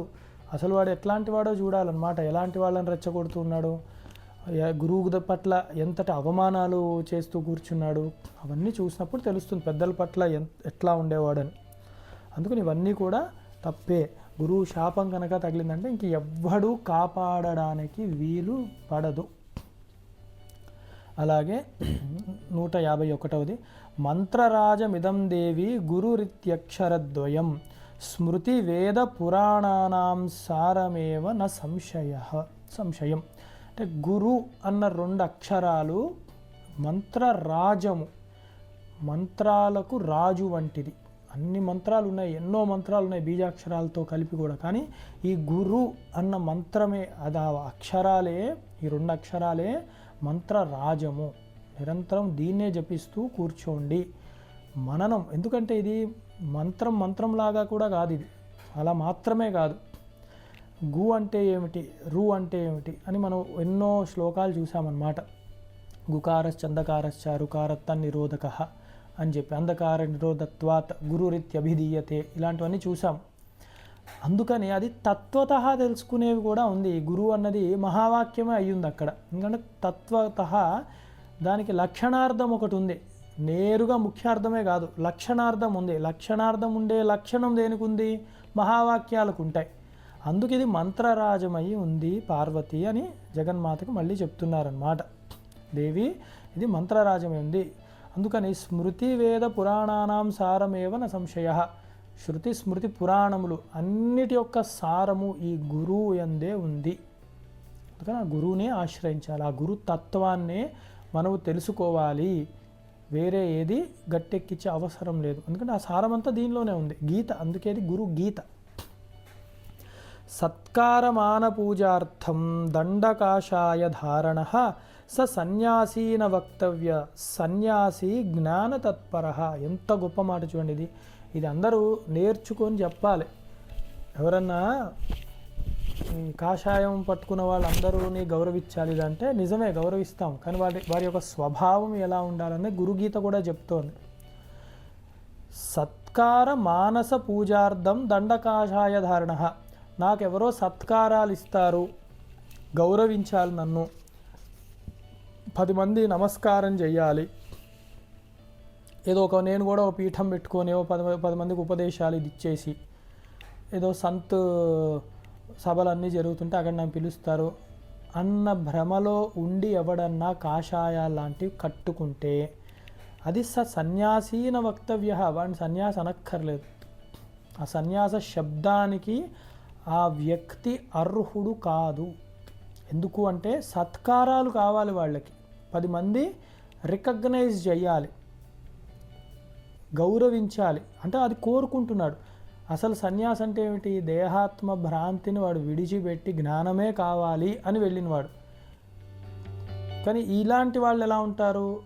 ఇలాంటి బట్ట వేస్తే గౌరవాలు దొరుకుతాయి, ఇలాంటి బట్ట వేస్తే మర్యాదలు దొరుకుతాయి, ఇలాంటి బట్ట వేస్తే గొప్ప గొప్ప కార్లలో బంగ్లాల్లో వాళ్ళే వచ్చి తీసుకెళ్తారు. ఇలాంటి బుద్ధి ఉన్నవాడిని సన్యాసి అనకూడదు. ఆ వాక్యానికి చెడు పదాన్ని తీసుకొస్తారు వాళ్ళు. సన్యాసి జ్ఞానతత్పర. ఎందుకంటే సన్యాసి అన్నవాడు జ్ఞానతత్పరుడై ఉండాలి. నిజమైన సన్యాసి జ్ఞానబోధ చేస్తాడు. తంత్రాలు, మంత్రాలు, యంత్రాలు, వాడి దగ్గర ఉన్న సరుకులు అమ్ముకోవడానికి ఇవి కాదనమాట. సన్యాసి ఎప్పుడు జ్ఞానతత్పరుడే. కాషాయం వాడు వచ్చి కూర్చున్నాడు, ధర్మమే చెప్తారు మనకి, కర్మ మార్గమే చెప్తారు చాలా వరకు. కానీ నిజమైన సన్యాసి దానిలో కూడా జ్ఞానాన్ని ఎంతో అంత అంటించి వదులుతాడు మనకి. ఎందుకంటే స్వభావముగా అయిపోయి ఉండాలి ఆ పాటికి వాళ్ళకి ఆ జ్ఞానం అన్నది. అందుకు జ్ఞానం ఉన్నవాడినే సన్యాసి అనాలి. అయితే ఇక్కడ ఇంకొక వైపు కూడా చూస్తే సన్యాస కాషాయ వస్త్రాలు లేవు ఆ మనిషికి, కానీ జ్ఞాన తత్పరుడై ఉన్నాడు, వాడు సన్యాసే. వాడు వేషధారణ లేదంతే, ఆశ్రమ స్వీకరణ లేదు, కానీ వాడి మనస్థితి సన్యాసమే అయి ఉన్నది. సత్తు యందు న్యాసము చేసి ఉన్నాడు, లేదా సన్యాసం అయి ఉంది, మొత్తం త్యజించి ఉన్నాడు ఈ ఫలాన్ని. అందుకు 2 విధాలుగా తీసుకోవచ్చు. ఆ ఆశ్రమ స్వీకరణ లేదా వస్త్రధారణ పెట్టుకొని జ్ఞానము లేనివాడు వ్యర్థము, ఆశ్రమ స్వీకారం తీసుకోవడమే అవసరం లేదు, ఇక్కడ ఉండి జ్ఞానాన్ని ఆర్జించేస్తే వాడు సన్యాసి అయి ఉంటాడు అని అర్థం చేసుకోవాలి. అందుకే మనం కూడా భజగోవిందంలో కూడా చూసాం కదా ఎన్నోసార్లు, జటిలో ముండి లుంచిత కేశ కాషాయాంబర బహుకృత వేష పశ్చన్నపిచిత పశ్యతి మూడో ఉదర నిమిత్తో బహుకృత వేష. ఇది కాషాయాలు వేసుకోవడం, పెద్ద పెద్ద జటాజూటాలు కట్టుకోవడము, ఏవో లేకపోతే గుండు కొట్టించేసుకొని కూర్చోవడము, దండలు పట్టుకోవడం, ఏవో దండలు వేసుకోవడం, ఇవన్నీ దేనికి అంటే ఇన్ని వేషధారణలు వాడి కడుపు నింపుకోవడానికి. ఉదర నిమిత్తో బహుకృత వేష. ఎప్పుడు శంకరాచార్యులు వారు చెప్పారు ఇవి? ఇప్పటికీ చూస్తున్నాం ఇట్లాంటి వాళ్ళని. గురుగీత అంతకంటా ముందు ఎప్పుడో చెప్పబడింది అన్నమాట. తర్వాతది విజానంతి మహావాక్యం గురోశ్చరణ సేవయా తే వై సన్యాసిన ప్రోక్త ఇతరే వేషధారిణ. ఎవరైతే గురువు గారి యొక్క సేవలను చేసుకుంటూ మహావాక్యాన్ని, దాని యొక్క అర్ధ తాత్పర్యాన్ని సరిగ్గా తెలుసుకుంటూ ఉంటారో వారే నిజమైన సన్యాసులు. ఇక్కడ ఆశ్రమం చెప్పక్కర్లే, యథార్థానికి మనసు యందు వాడు సన్యసించి ఉన్నాడనమాట. ఈ లౌకికమైన విషయాలన్నీ వాడు గొప్పవాడు. ఇతరులందరూ కూడా వేషధారిణ, ఇతరులందరూ కూడా కేవలం ఆ వేషం వేసుకొని తిరుగుతున్నారు, కాషాయాన్ని కట్టుకొని తిరుగుతున్నారు. యథార్థానికి కాషాయ రంగు కూడా వాళ్ళకి తెలియకపోవచ్చు, ఎలా ఉండాలా రంగు అన్నది. అది సాంప్రదాయం అంటే. ఇంకొకటి చూసారా, శంకరాచార్యుల వారు అక్కడ ఉదర నిమిత్తో బహుకృత వేష అన్నది ఇక్కడ ఎందుకు మ్యాచ్ అవుతోందంటే, వారు శృతి స్మృతి పురాణానాం ఆలయం కరుణాలయం. అంటే వారు చెప్పారు అంటేనే ఒక చోట ఎక్కడో పురాణమో శృతిలోనో స్మృతిలోనో ప్రమాణం ఉండి తీరుతుందన్నమాట. ఇక్కడ ప్రమాణం కూడా మనకి స్పష్టంగానే తెలుస్తుంది అట్లాంటి విషయం గురించి. నిత్యం బ్రహ్మ నిరాకారం నిర్గుణం బోధయేత్ పరం భాసయన్ బ్రహ్మభావంచ దీపో దీపాంతరం యథా. అంటే గురువు ఎలాంటి వాడు అంటే, ఒక దీపము నుండి ఇంకో దీపము వెలిగించినప్పుడు ఈ దీపం ఏమి తక్కువ అయిపోదు. ఆ దీపము దీని నుంచి వెలిగించింది కాబట్టి అదేం చిన్న వెలుతురుతో రాదు, సమముగా ఉంటుంది. గురువు యొక్క కటాక్షం అలా ఉంటుందన్నమాట. ఒక దీపంతో ఇంకో దీపాన్ని వెలిగించినట్టు ఎలా ఉంటుందో, గురువు అంత గొప్పవాడు. అంతటి జ్ఞానాన్ని పూర్ణముగా మనకి ఇవ్వగలుగుతాడు గురువు. ఆ జ్ఞాన జ్యోతి మన యందు వెలిగిస్తాడు, అది పూర్ణమవుతుంది. ఆయన ఎలాంటి వాడంటే నిత్యం బ్రహ్మ నిరాకారం నిర్గుణం బోధయేత్ పరం అని అనేకమైన విశేషణములు గురువుగారికి వేశారు. నిత్యుడు ఆయన, నిత్యం అన్నప్పుడే సత్. అలాగే బ్రహ్మ, నిత్యం బ్రహ్మస్వరూపముగా నిత్యమైన వాడు ఆయన. నిరాకారం, ఏ ఆకారము లేనివాడు గురువు. ఆకారం లేకపోవడమే గురువు. గురువుని కాళ్ళు చేతులతో అలా చూడకూడదని ఎన్నోసార్లు చెప్పాం మనం.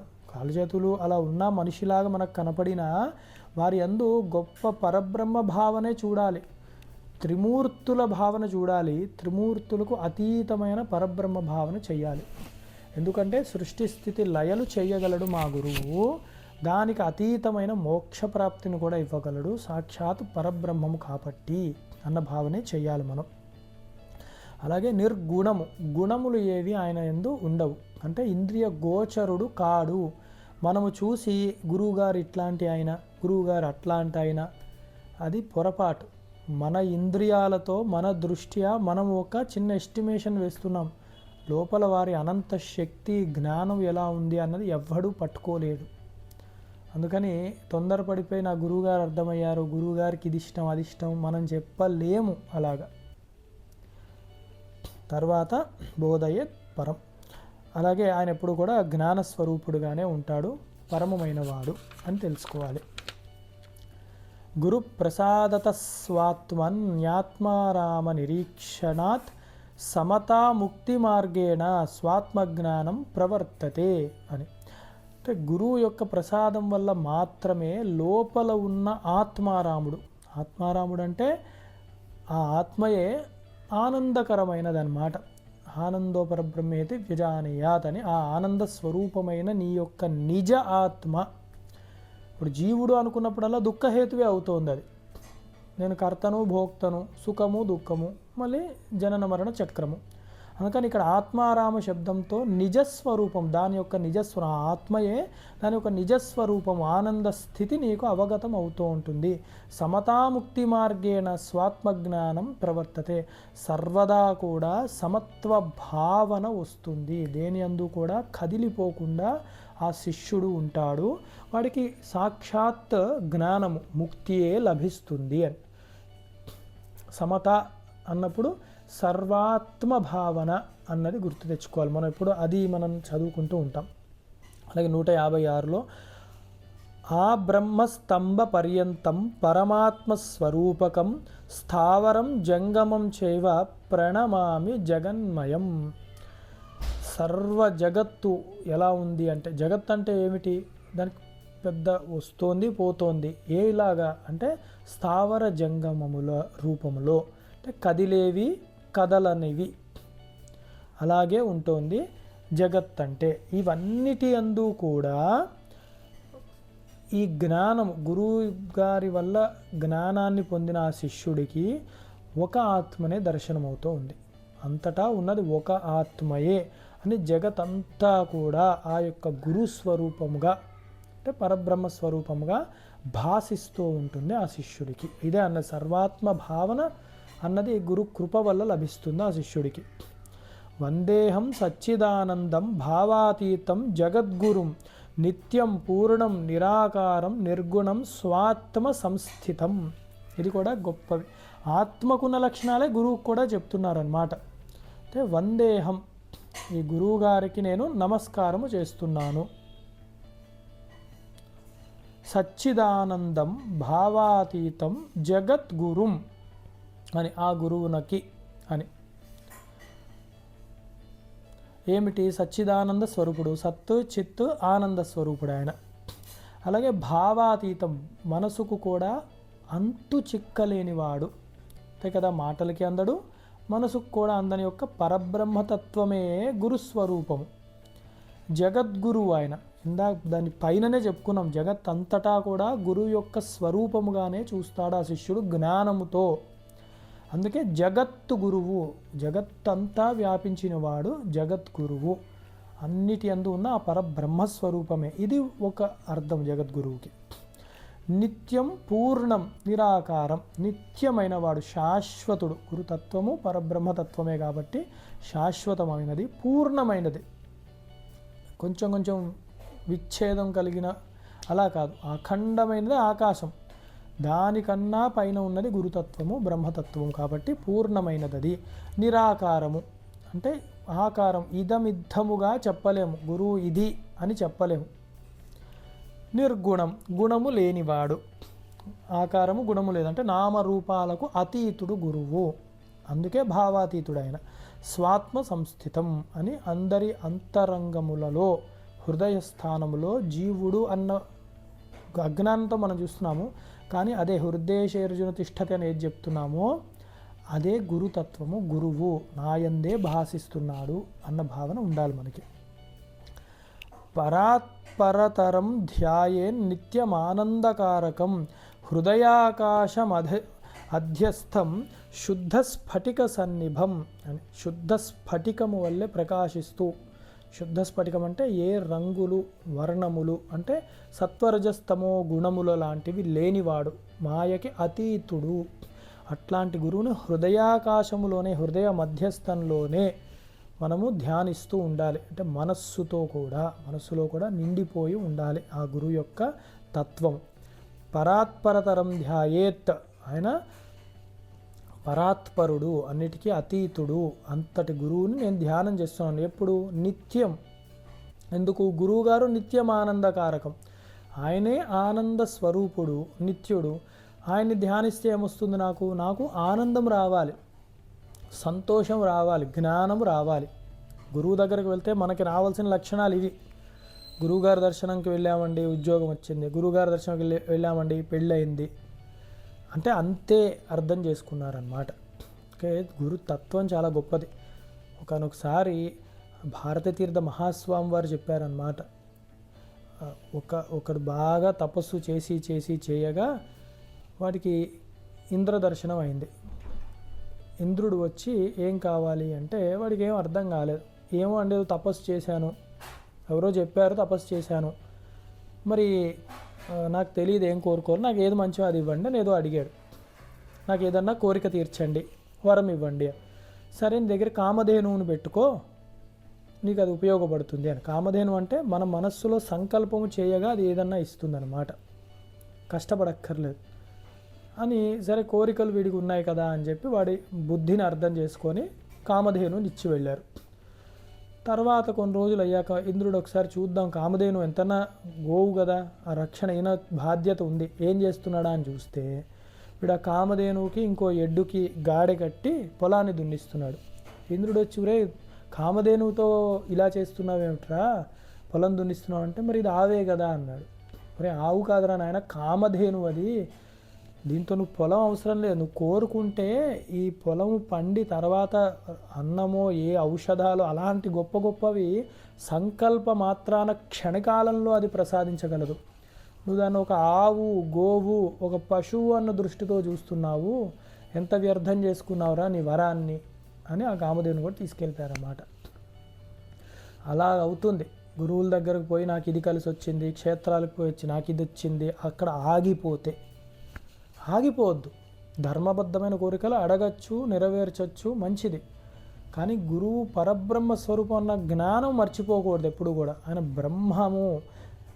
ఈ కోరికలు తీరకపోతే సాధనలో ముందుకు వెళ్ళలేకపోతున్నాను, అందుకు ఈ కోరికలు కావాలి స్వామి. అవి అయిపోతున్నాయి, తీరుతున్నాయి, తీరినా తీరకపోయినా జ్ఞానమే నాకు కావాలి.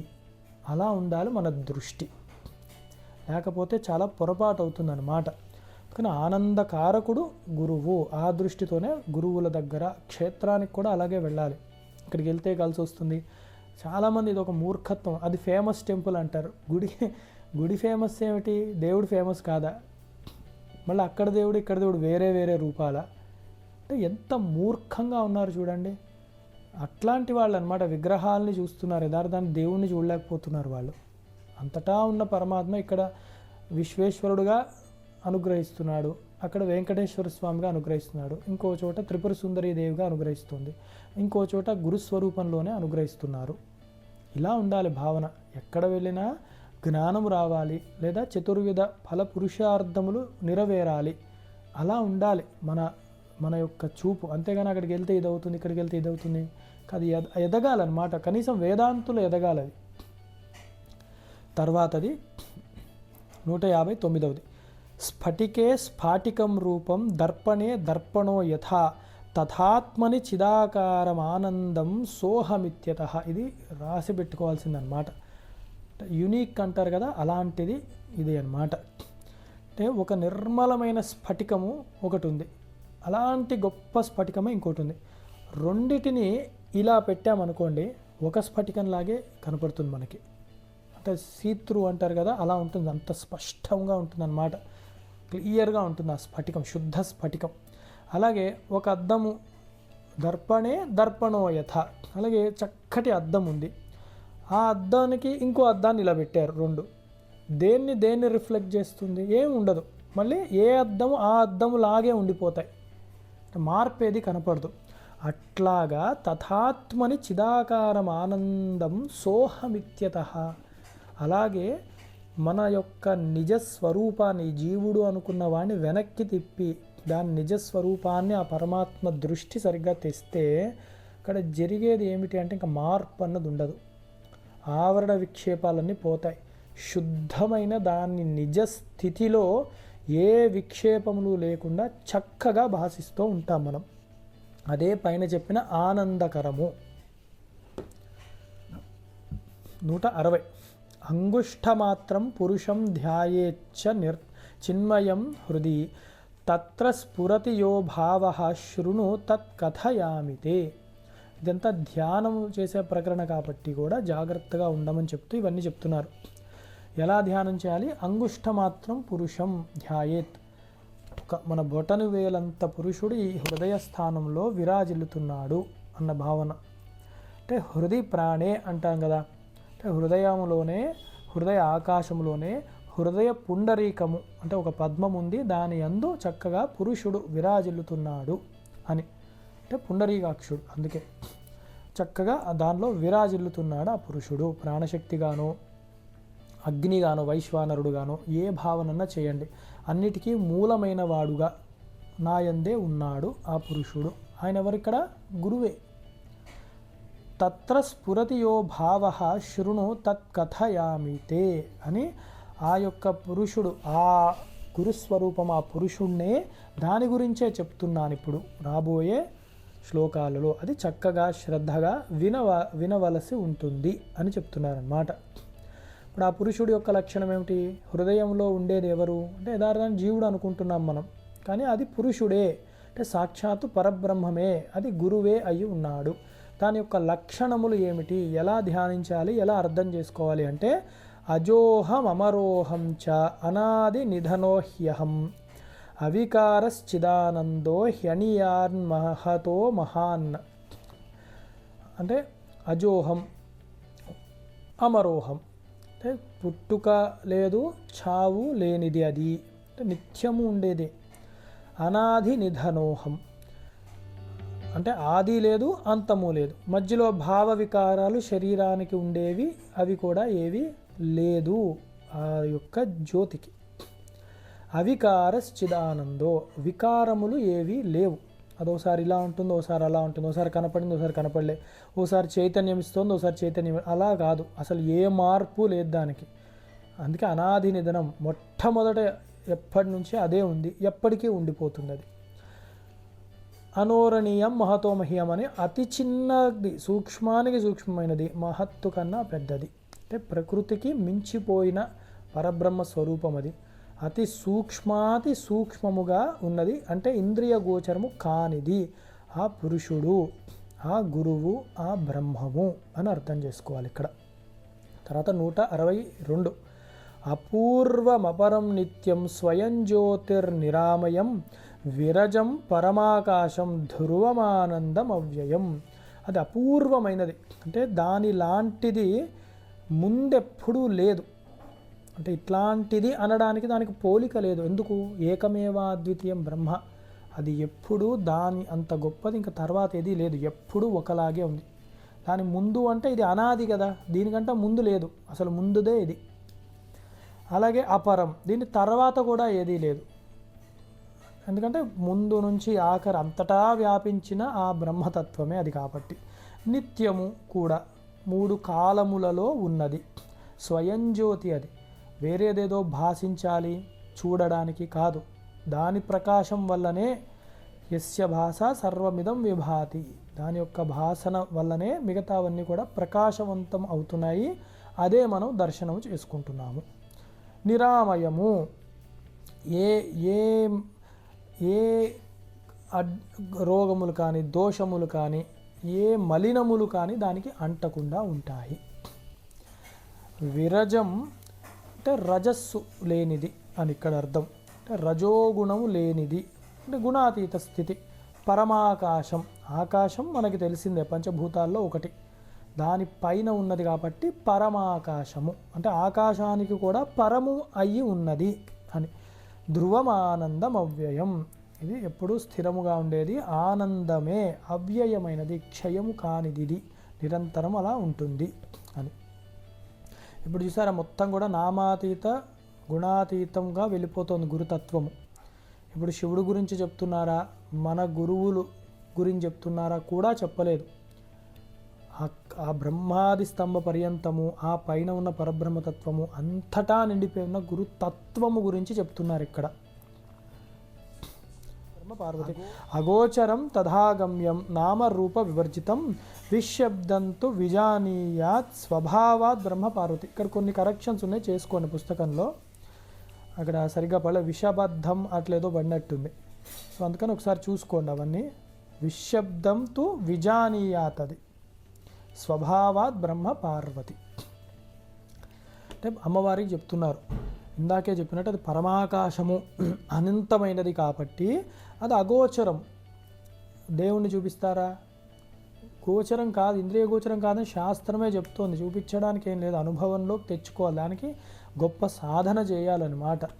రోజుకొక 5 నిమిషాలు కూర్చొని నాకేదో వస్తుందంటే రాదు, కొంత మార్పు వస్తుంది అంతే. ఆ 5 నిమిషాలు 10 నిమిషాలు 15 నిమిషాలు అరగంట అయ్యే శ్రద్ధ పుడుతూ ఉంటుంది. చాలా గొప్ప విషయం. అలా అసలు కూర్చొని వాడికన్నా వీడి నయం. అలాగే తథాగమ్యం నామరూప వర్జితం, ఆయనే అన్నిటికీ గమ్యము. తర్వాత నామరూప వర్జితం, నామరూపాలు లేనివాడు అంటే సచ్చిదానందుడే, విక్షేపములో అయినవాడు కాదనమాట గురువు, విక్షేప రహితుడు ఆయన. విశబ్దంతు విజానీయాత్ అంటే శబ్దాదులకు అందనివాడు అని అన్నమాట ఇక్కడ అర్థం. శబ్ద బ్రహ్మము అని కూడా అంటాం కదా, దానికన్నా అతీతమైన వాడు, దాన్ని అందుకోలేవు. ఇంకోటి శబ్దము అంటే ముఖ్య శబ్దానికి తెలియబడని వాడు, దానిలో అంతరార్థము తెలుసుకోవాలి, లక్షణార్థం గౌణార్థాన్ని తెలుసుకోవాలి. అందుకని విశబ్దంతో విజానీయాత్ స్వభావాత్ బ్రహ్మ పార్వతి, ఆ శబ్దముల కన్నా అతీతమైన వాడు, అది ఆయన స్వభావమే. దీన్ని చక్కగా అర్థం చేసుకోవాలి. ఈ యొక్క గుణాన్ని మాటలతో మంత్రాలతో అందుతాడు అనుకోకు, కొంతవరకే సుమారుగా అందుతాడు ఆయన అని. ఆ బ్రహ్మతత్వం లేదా యథా గంధ స్వభావత్వం కర్పూర కుసుమాదిషు శీతోష్ణత్వ స్వభావత్వం తథా బ్రహ్మణి శాశ్వతం. యథా గంధ స్వభావత్వం కర్పూర కుసుమాదిషు, ఈ కర్పూరములలో పువ్వులలో మంచి సుగంధం ఎలాగ స్వాభావికంగా ఉంటుందో అట్లాగే శీతోష్ణత్వ స్వభావత్వం, ఈ శీతము ఉష్ణత్వము అన్నవి ఇవన్నీ కూడా స్వభావంగా వస్తువులలో ఉంటాయి. కొన్ని అగ్నిలో స్వతహాగానే దాని స్వభావమే కాల్చడం, వేడి. అలాగే నీటికి చల్లదనం స్వభావం అది. అలాగా ఈ బ్రహ్మము కూడా శాశ్వతమైనది, దాని ఆనంద స్వరూపమే ఆ బ్రహ్మతత్వము యొక్క శాశ్వత స్వభావము. ఈ పైన చెప్పినవన్నీ కూడా లేదా అగోచరం తదాగమ్యం నామరూప వర్జితము, ఇవన్నీ పైన చెప్పిన లక్షణాలు అన్నీ కూడా 161 నుంచి అవన్నీ కూడా బ్రహ్మముకి స్వభావం. అవి తెచ్చిపెట్టినవి కాదు, గుణములు కావాలి, స్వభావమే అవి అని. 165వది యథా నిజ స్వభావేన కుండలే కటకాదయః సువర్ణత్వేన తిష్టంతి తథాహం బ్రహ్మ శాశ్వతం. ఇది మనకి ఉపనిషత్ వాక్యములని పురాణాల్లో అందిస్తున్నవన్నమాట. ఇవి కుండలములు అంటే చెవులకు పెట్టుకునేవి. అలాగే కటకాదయ, ఏ కంకణాలు కడియాలు అలాంటివి అన్నమాట. వీటిలన్నిటినీ కూడా బంగారముతో తయారు చేసినప్పుడు నామరూపాలు మారుతున్నాయి తప్ప అది కూడా వాటి యొక్క వాడుకునే ప్రయోజనము బట్టి, అవసరాన్ని బట్టి. కానీ యథార్థానికి అవి ఏమిటి అంటే బంగారమే అయి ఉన్నాయి మొత్తము కూడా. అందుకని బంగారమే నామరూపాంతరం చెందింది. మనకేదో గొలుసు, మనకేదో కడియాలు, మనకేదో కిరీటాలు, కుండలాలు. కానీ ఆ బంగారం వ్యాపారం చేసిన వాడికి దాన్ని తూస్తాడు, దాని వెయిట్ చూసి ఇన్ని గ్రాములు బంగారం, దీనికి ఇంత ధర. అదేమిటయ్యా ఇది గొలుసే కదా, అది కడియం కదా అంటే నామరూపాలతో వాడికి పని లేదు. వాడు ఆ ముడి పదార్థమే కావాలి, బంగారం ఎంత ఉంది. అలాగా మనము బ్రహ్మము అంతటా నామరూపాత్మకముగా ఉన్న జగత్తులు కూడా వ్యాపించి ఉన్నది కాబట్టి శాశ్వతముగా అసలు ఉన్నది జగత్తుగా కూడా ఉన్నది బ్రహ్మమే, వేరే ఏదీ లేదు. జగత్తులో కూడా ఉన్నది బ్రహ్మమే, సర్వం కల్విదం బ్రహ్మ. అందుకే కానీ మనం నామరూపాత్మల్ని చూస్తున్నాం కాబట్టి అది మిథ్య అంటున్నాం. మనం నిజస్వరూపాన్ని చూడలేకపోతున్నాం కాబట్టి మిథ్య అంటున్నాం. అది లేదనట్లేదు, దానిలో సచ్చిదానందాన్ని చూడలేకపోతున్నావు కాబట్టి కనపడేది మిథ్య. నీకు సూర్య ఉదయాస్తమాలు మిథ్య, భూమి తిరగడం అన్నది సత్యం, అది అక్కడ. కానీ కనపడేది ఇది మనకి సూర్య ఉదయాస్తమాలు. అలాగే 166 స్వయం తథావిధో భూత్వా స్థాతవ్యం యత్ర కుత్రచిత్ కీటో భృంగ ఇవ ధ్యానాద్యథా భవతి తాదృశః. కీటో భృంగ అన్నప్పుడే భ్రమర కీటక న్యాయం చెప్తున్నారని మనం పట్టుకోవాలి. ఇప్పటికీ ఎప్పుడూ కూడా మనము మనసు నిలవాలి ధ్యానం అన్నప్పుడు ఆ పరబ్రహ్మ తత్వాన్ని ఈ గుణాతీతంగా నిర్గుణముగా చక్కగా ధ్యానిస్తూ ఉండాలి. ఎందుకు అంటే అది నీ నిజస్వరూపం కూడా. ఒక కీటమే భృంగము చేత అపహరింపబడి కొన్ని రోజులు తదేకముగా భయముతో ఆ భృంగాన్ని చూడగా ఆ కీటం, ఆ పురుగు భృంగము యొక్క రూపాన్ని పొందుతోంది. అలాగా మన నిజస్వరూపమే అయిన సచ్చిదానంద బ్రహ్మముని గురుస్వరూపములో తదేకముగా ధ్యానము చేయగా ఆ సాధకుడు కూడా ఆ బ్రహ్మస్వరూపాన్నే పొందుతాడు. అందుకే ఇక్కడ మనం కూడా ఇవాళ భయము కూడా ఉండాలి గురువు పట్ల అన్నప్పుడు ఈ భ్రమర కీటక న్యాయం అక్కడ కూడా వర్తిస్తుంది అన్నమాట. భయం ఎందుకంటే భయంతో చూడగా కూడా ఆ కీటకం భృంగం అయిపోయింది అక్కడ. అలాంటిది గురువుగారి యందు భయభక్తులు ఉన్నా కూడా మనం ఏదో ఒక రకంగా గురువుగారి స్వరూపాన్ని మనం పొందుతాము, అంటే ఆ బ్రహ్మతత్వాన్ని పొందుతాము మనము అని.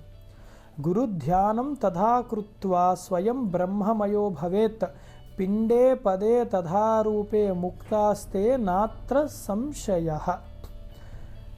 ఇది గొప్ప, అంటే గురుధ్యానము నిరంతరము నీవు చేయగా బ్రహ్మమయుడవు అయిపోతావు, అంటే బ్రహ్మమయులము అవుతాము మనము. పిండే పదే తథా రూపే, అంటే పిండము, పదములు, రూపములు ఇవన్నీ కూడా ముక్తాస్తే నాత్ర సంశయ, ఇవన్నీ కూడా విడిపోయి వీటి అందు నుండి అన్నీ విడిపోయి నీవు ముక్తుడు అవుతావు అని పరమేశ్వరుడు చెప్పాడు. ఉత్తమమైన విద్యార్థి శిష్యురాలు కాబట్టి జగన్మాత ప్రశ్న అడిగిందన్నమాట. పార్వత్యువాచ పిండం కిం తు మహాదేవ పదం కిం సముదాహృతం రూపాతీతం చ రూపం కిం ఏతదాఖ్యాహి శంకర. పాప మనకి అనుమానం వస్తుంది, మళ్ళీ ఏ పుస్తకాలు పట్టుకోవాలని అవసరం లేకుండా జగన్మాతయే అడిగింది. లోకం గురించి కదా ఆవిడికి తెలిసిన, యథార్థానికి ఆవిడ గురించి మాట్లాడుతున్నా కూడా ఇదంతా ఆవిడ గురించే చెప్తున్నారు. నీ స్వరూపమే గురుస్వరూపం అని. అందుకే మన గురించి అని అమ్మవారే అడిగారు. ఏమిటనంటే పిండము అంటే ఏమిటి, దేన్ని అంటారు ఓ మహాదేవా? అలాగే పదం అంటే ఏమిటి అసలు? అలాగే రూపాతీతం చ రూపం కిం, ఏది రూపము ఏది రూపానికి అతీతమైనది, ఇవి నాకు దయతో మీరు చెప్పవలసినది అని ఆ మహాదేవుని అడగగా శ్రీ మహాదేవ ఉవాచ, ఆ శంకరుడు చక్కగా పలుకుతున్నాడు. పిండం కుండలినీ శక్తి పదం హంసముదాహృతం రూపం బిందురితి జ్ఞేయం రూపాతీతం నిరంజనం అని అద్భుతంగా జగన్మాత యొక్క స్వరూపం గురించే చెప్తున్నారు. ఆ మాయా ప్రకృతి, కుండలిని శక్తి, ప్రాణశక్తి ఒంట్లో ఏది ఉంటుందో అది జగన్మాతయే. ఇప్పుడు ఈ శరీరానికి ఒక కుండలిని శక్తి ఉంటుంది, భూమికి ఒక కుండలిని శక్తి ఉంటుంది, దాని సెంటరు అదొక జీవి. అలాగే భువనాలన్నిటికీ కలిపి ఒక శక్తి ఉంటుంది, వీటిలన్నిటికీ మూలము ఇదేవి అంటని ఒక శక్తి ఒకటి ఉంటుంది, అది జగన్మాతయే అయ్యిందనమాట. ఆ శక్తి గురించి చెప్తున్నారనమాట. పిండం అంటే కుండలిని శక్తే, లోపల మనకున్న కుండలిని జాగృత అయ్యే చిత్ శక్తి, చిదేక రసరూపిణి అంటాం కదా, ఆ చిత్ శక్తి అన్నమాట. పదం అంటే హంస. హంస అని మనం ఊపిరిలలో తీసుకుంటూ ఉంటాం. హంస జపం అన్న మాట మనం వింటూ ఉంటాం అన్నమాట. మన ఊపిరి రూపంలోనే హంస అని ఉంటుందన్నమాట. అంటే ఈ హంస అన్నది కూడా సోహంసహ, అది నేనే ఆ బ్రహ్మము అన్న మహావాక్యమే అని చెప్తున్నారు ఇక్కడ. కుండలిని అంటే మళ్ళా చక్ర భేదన చేయాలా ఇవి అవి అని పెట్టుకోకర్లే వేదాంతులు. కుండలిని శక్తి ఉంది, దాన్ని జాగృతి చేయాలి అంటే శుద్ధ చైతన్యాన్ని, ఆ జ్ఞాన శక్తిని జాగృతి చేయాలి. అప్పుడు ఏమి అడుగులు పడతాయి దానికంటే సోహంసహ, నేనే అది అయి ఉన్నాను అని. హంస అంటే అది 4 సార్లు గట్టిగా పలుకుతే సోహంసహ, నీవు అదే అయి ఉన్నాను, నేను అదే అయి ఉన్నాను అన్న మహావాక్యం వస్తూ ఉంటుంది అక్కడ. అలాగే రూపము అన్నది ఏంటంటే బిందువు. మనం ఇదివరకు చూసినప్పుడు త్రికోణము అన్నది ఉంది, దానిలో బిందు స్వరూపముగా గురువుని ఆరాధించాలి అన్నాం. ఆ త్రికోణం ఏమిటి అంటే ఇచ్ఛాశక్తి, జ్ఞానశక్తి, క్రియాశక్తి. ఇచ్ఛా జ్ఞాన క్రియాశక్తులే ఆ త్రికోణములు. దానిలో ఉన్న బిందువు ఏదైతే ఉందో సహస్రారం, ఇక్కడ అదే చూసినప్పుడు ఆ మూలము, అంతిమము, ఏకస్వరూపం. బిందువు అంటే ఒకటే, 2 లేవు, 2 బిందువులు లేవు. ఈ బిందువు లాంటిది ఇంకోటి లేదు, అంటే ఏకమేవాద్వితీయం బ్రహ్మ. ఆ బిందు స్వరూపంగా అదే వ్యాపించి ఉందన్నమాట మొత్తం. అందుకని ఆ బిందు స్వరూపమే గురువు, అదే జగన్మాత ఇక్కడ, అదే శివుడు, అదే బ్రహ్మము, అన్నీ ఒకటే. రూపాతీతము నిరంజనమైన పరబ్రహ్మమే అయ్యింది. ఆ బిందువు అని కూడా అంటున్నామంటే ఆ బిందు అన్న రూపం కూడా చెప్తున్నాం కదా. కానీ ఆ బిందువు కూడా లేక ముందు రూపాతీత స్థితిలో ఇవన్నీ కూడా ఒక ప్రణాళికగా, ఒక జ్ఞానశక్తిగా ఉన్నాయి, ఇచ్ఛాశక్తిగా ఉన్నాయన్నమాట. క్రియాశక్తిలో వచ్చినప్పుడు బిందువు ఇవన్నీ ఏర్పడ్డాయి. ఇవన్నీ లేనిప్పుడు రూపాతీతంగా ఉన్నాయి. ఆ నిర్గుణ నిరాకార పరబ్రహ్మమే రూపాతీత స్థితి అయ్యింది అని చెప్తున్నారన్నమాట ఇక్కడ. అలాగే పిండే ముక్తాః పదే ముక్తా రూపే ముక్తా వరాననే రూపాతీతేతు ఏ ముక్తాస్తే ముక్తా నాత్ర సంశయః.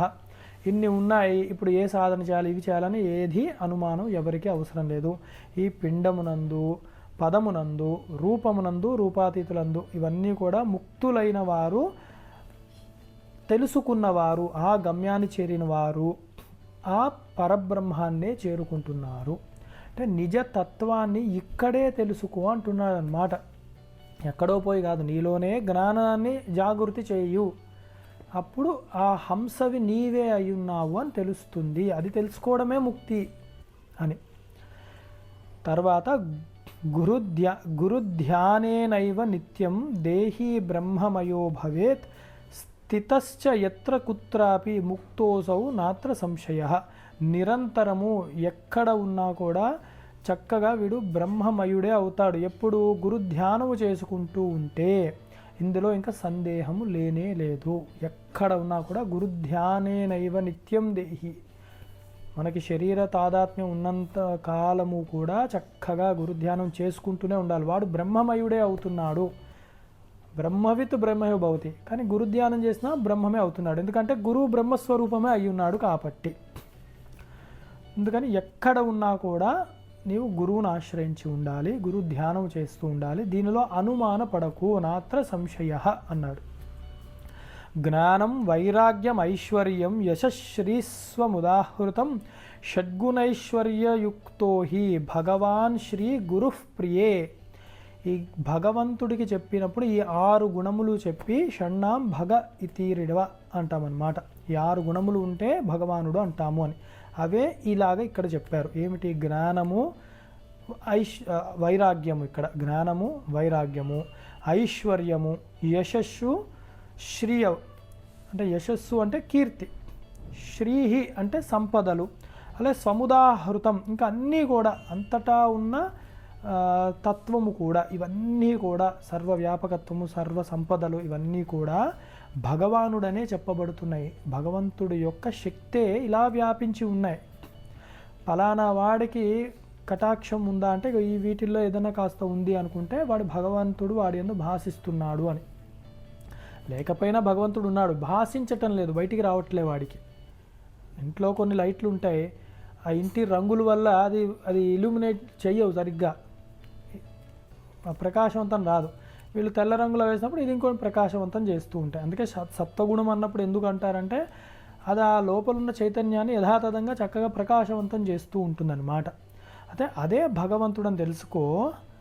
యుక్తో హి భగవాన్ శ్రీ గురుప్రియే, మళ్ళీ ఆ భగవంతుడే మళ్ళీ గురువు గారని తెలుసుకో అని చెప్తున్నారు.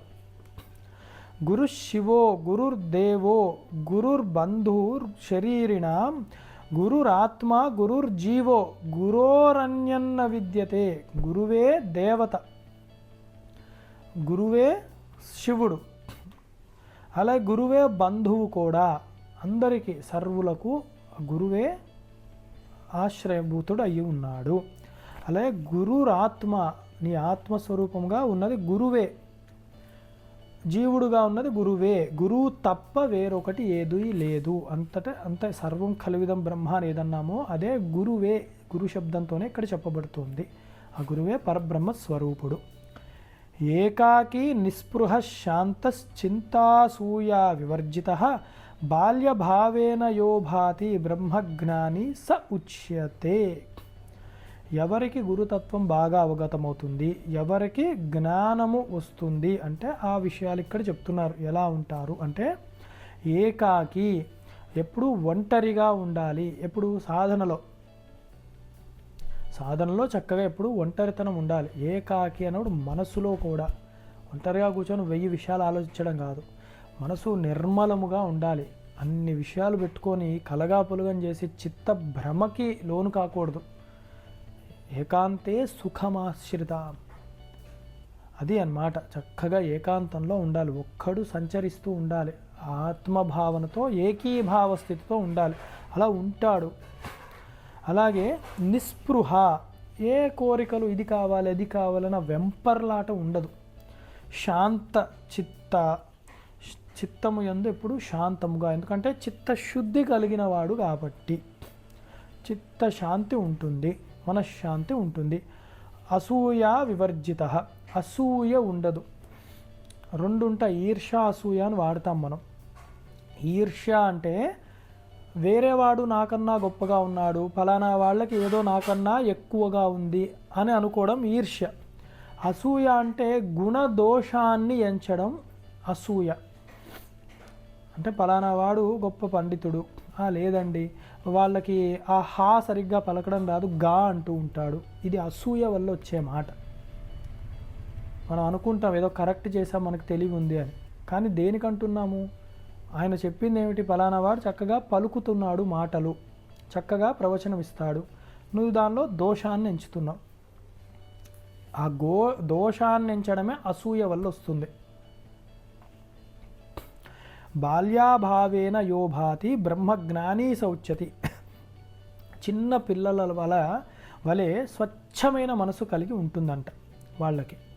వాళ్ళు బ్రహ్మజ్ఞానులు అని చెప్పబడతారు. అంటే బ్రహ్మజ్ఞానికి ఉండే ప్రాథమికమైన గుణములు, లక్షణములు బయటకి కూడా కనిపించేవి కొన్ని ఏవి అంటే ఇవి. ఏకాకి, ఎక్కువగా జనాల్లో ఉండడం వాళ్ళు ఇష్టపడరు, ఎందుకంటే ఎప్పుడు ఆత్మానుసంధానం చేసుకుంటూ ఉంటారు. నిస్పృహ, ఏదో కోరికలు ఎటోటో వెళ్ళిపోవాలి అవి ఉండవు. శాంత చిత్తులు అవుతారు, ఉద్రేకానికి గురవ్వరు, వారికి ఒక క్లారిటీ ఉంటుందన్నమాట. అలాగే అసూయావర్జిత, ఫలానా వాళ్ళు గొప్పవాళ్ళు ఇది అదంటే వాళ్ళకి పట్టదు, ఎందుకంటే అంతటా ఆత్మభావన ఉంది వారికి, వీరు కాకుండా వేరేది లేదు. సర్వాత్మ భావనలో అన్నీ వారికి శుద్ధ చైతన్యమే కనపడుతుంది, దోష దృష్టి లేదు వాళ్ళకి. బాల్యభావేన, చిన్నపిల్లల వలె స్వచ్ఛముగా ఉంటారు వాళ్ళు అని. అలాంటి వాడే జ్ఞాని, బ్రహ్మజ్ఞాని అయ్యి ఉంటాడని తెలుసుకుంటా. ఇవాళకి ఆఖరిది న సుఖం వేదశాస్త్రేషు న సుఖం మంత్రయంత్రకే గురో ప్రసాద అన్యత్ర సుఖం నాస్తి మహీతలే. న సుఖం వేదశాస్త్రేషు న సుఖం మంత్రయంత్రకే గురో ప్రసాదాద్యన్యత్ర సుఖం నాస్తి మహీతలే. ఎన్నో శాస్త్రములు చదువుకున్నాడు, అభ్యాసం చేసుకుంటూ ఉన్నాడు, వాళ్ళిటిల్లో సుఖము లభించదు. ఎందుకు? చదువుగా ఉంది కాబట్టి. అలాగే నా సుఖం మంత్రయంత్రకే, యంత్రాలన్నీ పోగు చేసుకొని ఇన్ని దీక్షలు ఇన్ని మంత్రాలు తీసుకొని అవన్నీ ఏవో సాధిద్దాము దేనికి? లౌకికమైనవే వస్తాయి కదా. ఇవి యంత్రాలు బ్రహ్మతత్వం తెలుస్తుందని ఎవడు చెప్పలేదు. వేదశాస్త్రేషు అన్నప్పుడు కూడా ఇక్కడ వేదశాస్త్రంతో పూర్వమీమాంస అని అర్థం చేసుకుంటే చాలు. మనం పూర్వమీమాంస అంటే కర్మకాండ, దాని యందు బాగా నిమగ్నుడైన వాళ్ళకి. గురో ప్రాసాద అన్యత్ర సుఖం నాస్తి మహీతలే. ఇవన్నీ ఉన్నా కూడా వీటిలో సుఖం లేదు. పైన చెప్పబడిన వాటిల్లో గురువు గారి యొక్క ప్రసాదము కంటే సుఖము వేరేది ఏదీ లేదు అని తెలుసుకో. ఏదో సాధించాను, ఏదో నాకు వచ్చేసింది అని కంగారు పడి ఎగరకూడదు. గురువుగారి కటాక్షం లభించిందా అది చాలు, అదే సుఖము. సుఖము అంటే చూడండి, ఎంతో తిరుగుతాం, అలసిపోతాం, ఇటు వెళ్తాం అటు వెళ్తాం, మనకి నచ్చినవే ఎటో వెళ్తాం, మన బంధువుల ఇంటికనో లేకపోతే ఏదో పెద్ద మాల్స్కి వెళ్ళాలనో వేరే ఊర్లకు వెళ్ళాలనో స్నేహితులతో పార్టీలకనో ఏదో వెళ్తాం. వెళ్ళాక ఎంత తిరిగినా కూడా ఏమంటాం ఇంటికి వచ్చాక, అమ్మ సుఖంగా ఉంది అంటే మన స్థానం ఇది, సుఖస్థానం అది. మరి అటంతా ఎందుకు వెళ్ళావు? ఏదో సుఖం ఉన్నట్టు అంటే వాళ్ళు పిలిచారనో ఏదో ఉంటుందనో వెళ్ళాము. కానీ యథార్థమైన సుఖం ఎక్కడుంది అంటే ఏమీ చేయకుండా ప్రశాంతంగా కూర్చోవడంలోనే సుఖం ఉంది. అమ్మయ్య అనుకుంటాడు వాడు, అంటే అమ్మ అయ్యా అనుకుంటున్నాడు, అంటే పార్వతీ పరమేశ్వరుని తలుచుకుంటాడు ఇంటికి వచ్చి. అది అన్నమాట సుఖస్థానము అంటే. అలాంటిది గురువు యొక్క మాటలో యందు వారి యొక్క ప్రసాద దృష్టి యందు లభిస్తుంది తప్ప ఏదో తెలిసేసుకుందాం, ఏదో వచ్చేసింది నాకు, ఏదో సాధించేస్తాను అని వ్యర్థ జీవులు కాకూడదు. జ్ఞానార్జన చెయ్యాలి. గురువు ప్రసాదం ఏమిటంటే జ్ఞానమే. అంతేగాని ఆయన ఇచ్చిన యాపిల్ పండును అరటిపండు మాత్రమే అనుకోకండి. ఆ రూపంలో జ్ఞానాన్నే తీసుకుంటున్నాము, ప్రసాద భావన అని చెప్తూ ఇంత విశేషమైన గంభీరమైన ఈ గురుతత్వాన్ని ఒకసారి మళ్ళీ కూడా ముందు నుంచి ఒక్కొక్కటి చక్కగా చదువుకుంటూ ఆ గురుతత్వాన్ని బాగా అర్థం చేసుకొని మనము గురువు పట్ల ఇంకా ఎంత గొప్పగా ఆ తత్వాన్ని అర్థం చేసుకోవచ్చు, ఉత్తమమైన శిష్యులు భక్తులుగా మనం ఎలాగ ఎదగాలో తెలుసుకుంటూ ఈ గురుగీతని గురుచరణారవిందార్పణమస్తు. చక్కగా ఇవన్నీ తెలుసుకొని అధ్యయనం చేయండి. 1కి 2 సార్లు చూడండి. అంటే ఊరికే మనం పట్టుకోం కదా పుస్తకాలు, అందుకని ఒకటికి 2 సార్లు మళ్ళీ ఆ శ్లోకాల్ని తాత్పర్యాన్ని కొంచెం అర్థం చేసుకుంటూ ఉండండి. శృతి స్మృతి పురాణానామాలయం కరుణాలయం నమామి భగవత్పాదం శంకరం లోకశంకరం. సదాశివసమారంభాం శంకరాచార్య మధ్యమామస్మదాచార్య పర్యంతాం వందే గురుపరంపరాం. హర నమః పార్వతీపతే. హర హర మహాదేవ. శాంతి శాంతి శాంతి. స్వస్తి. మహాదేవ్.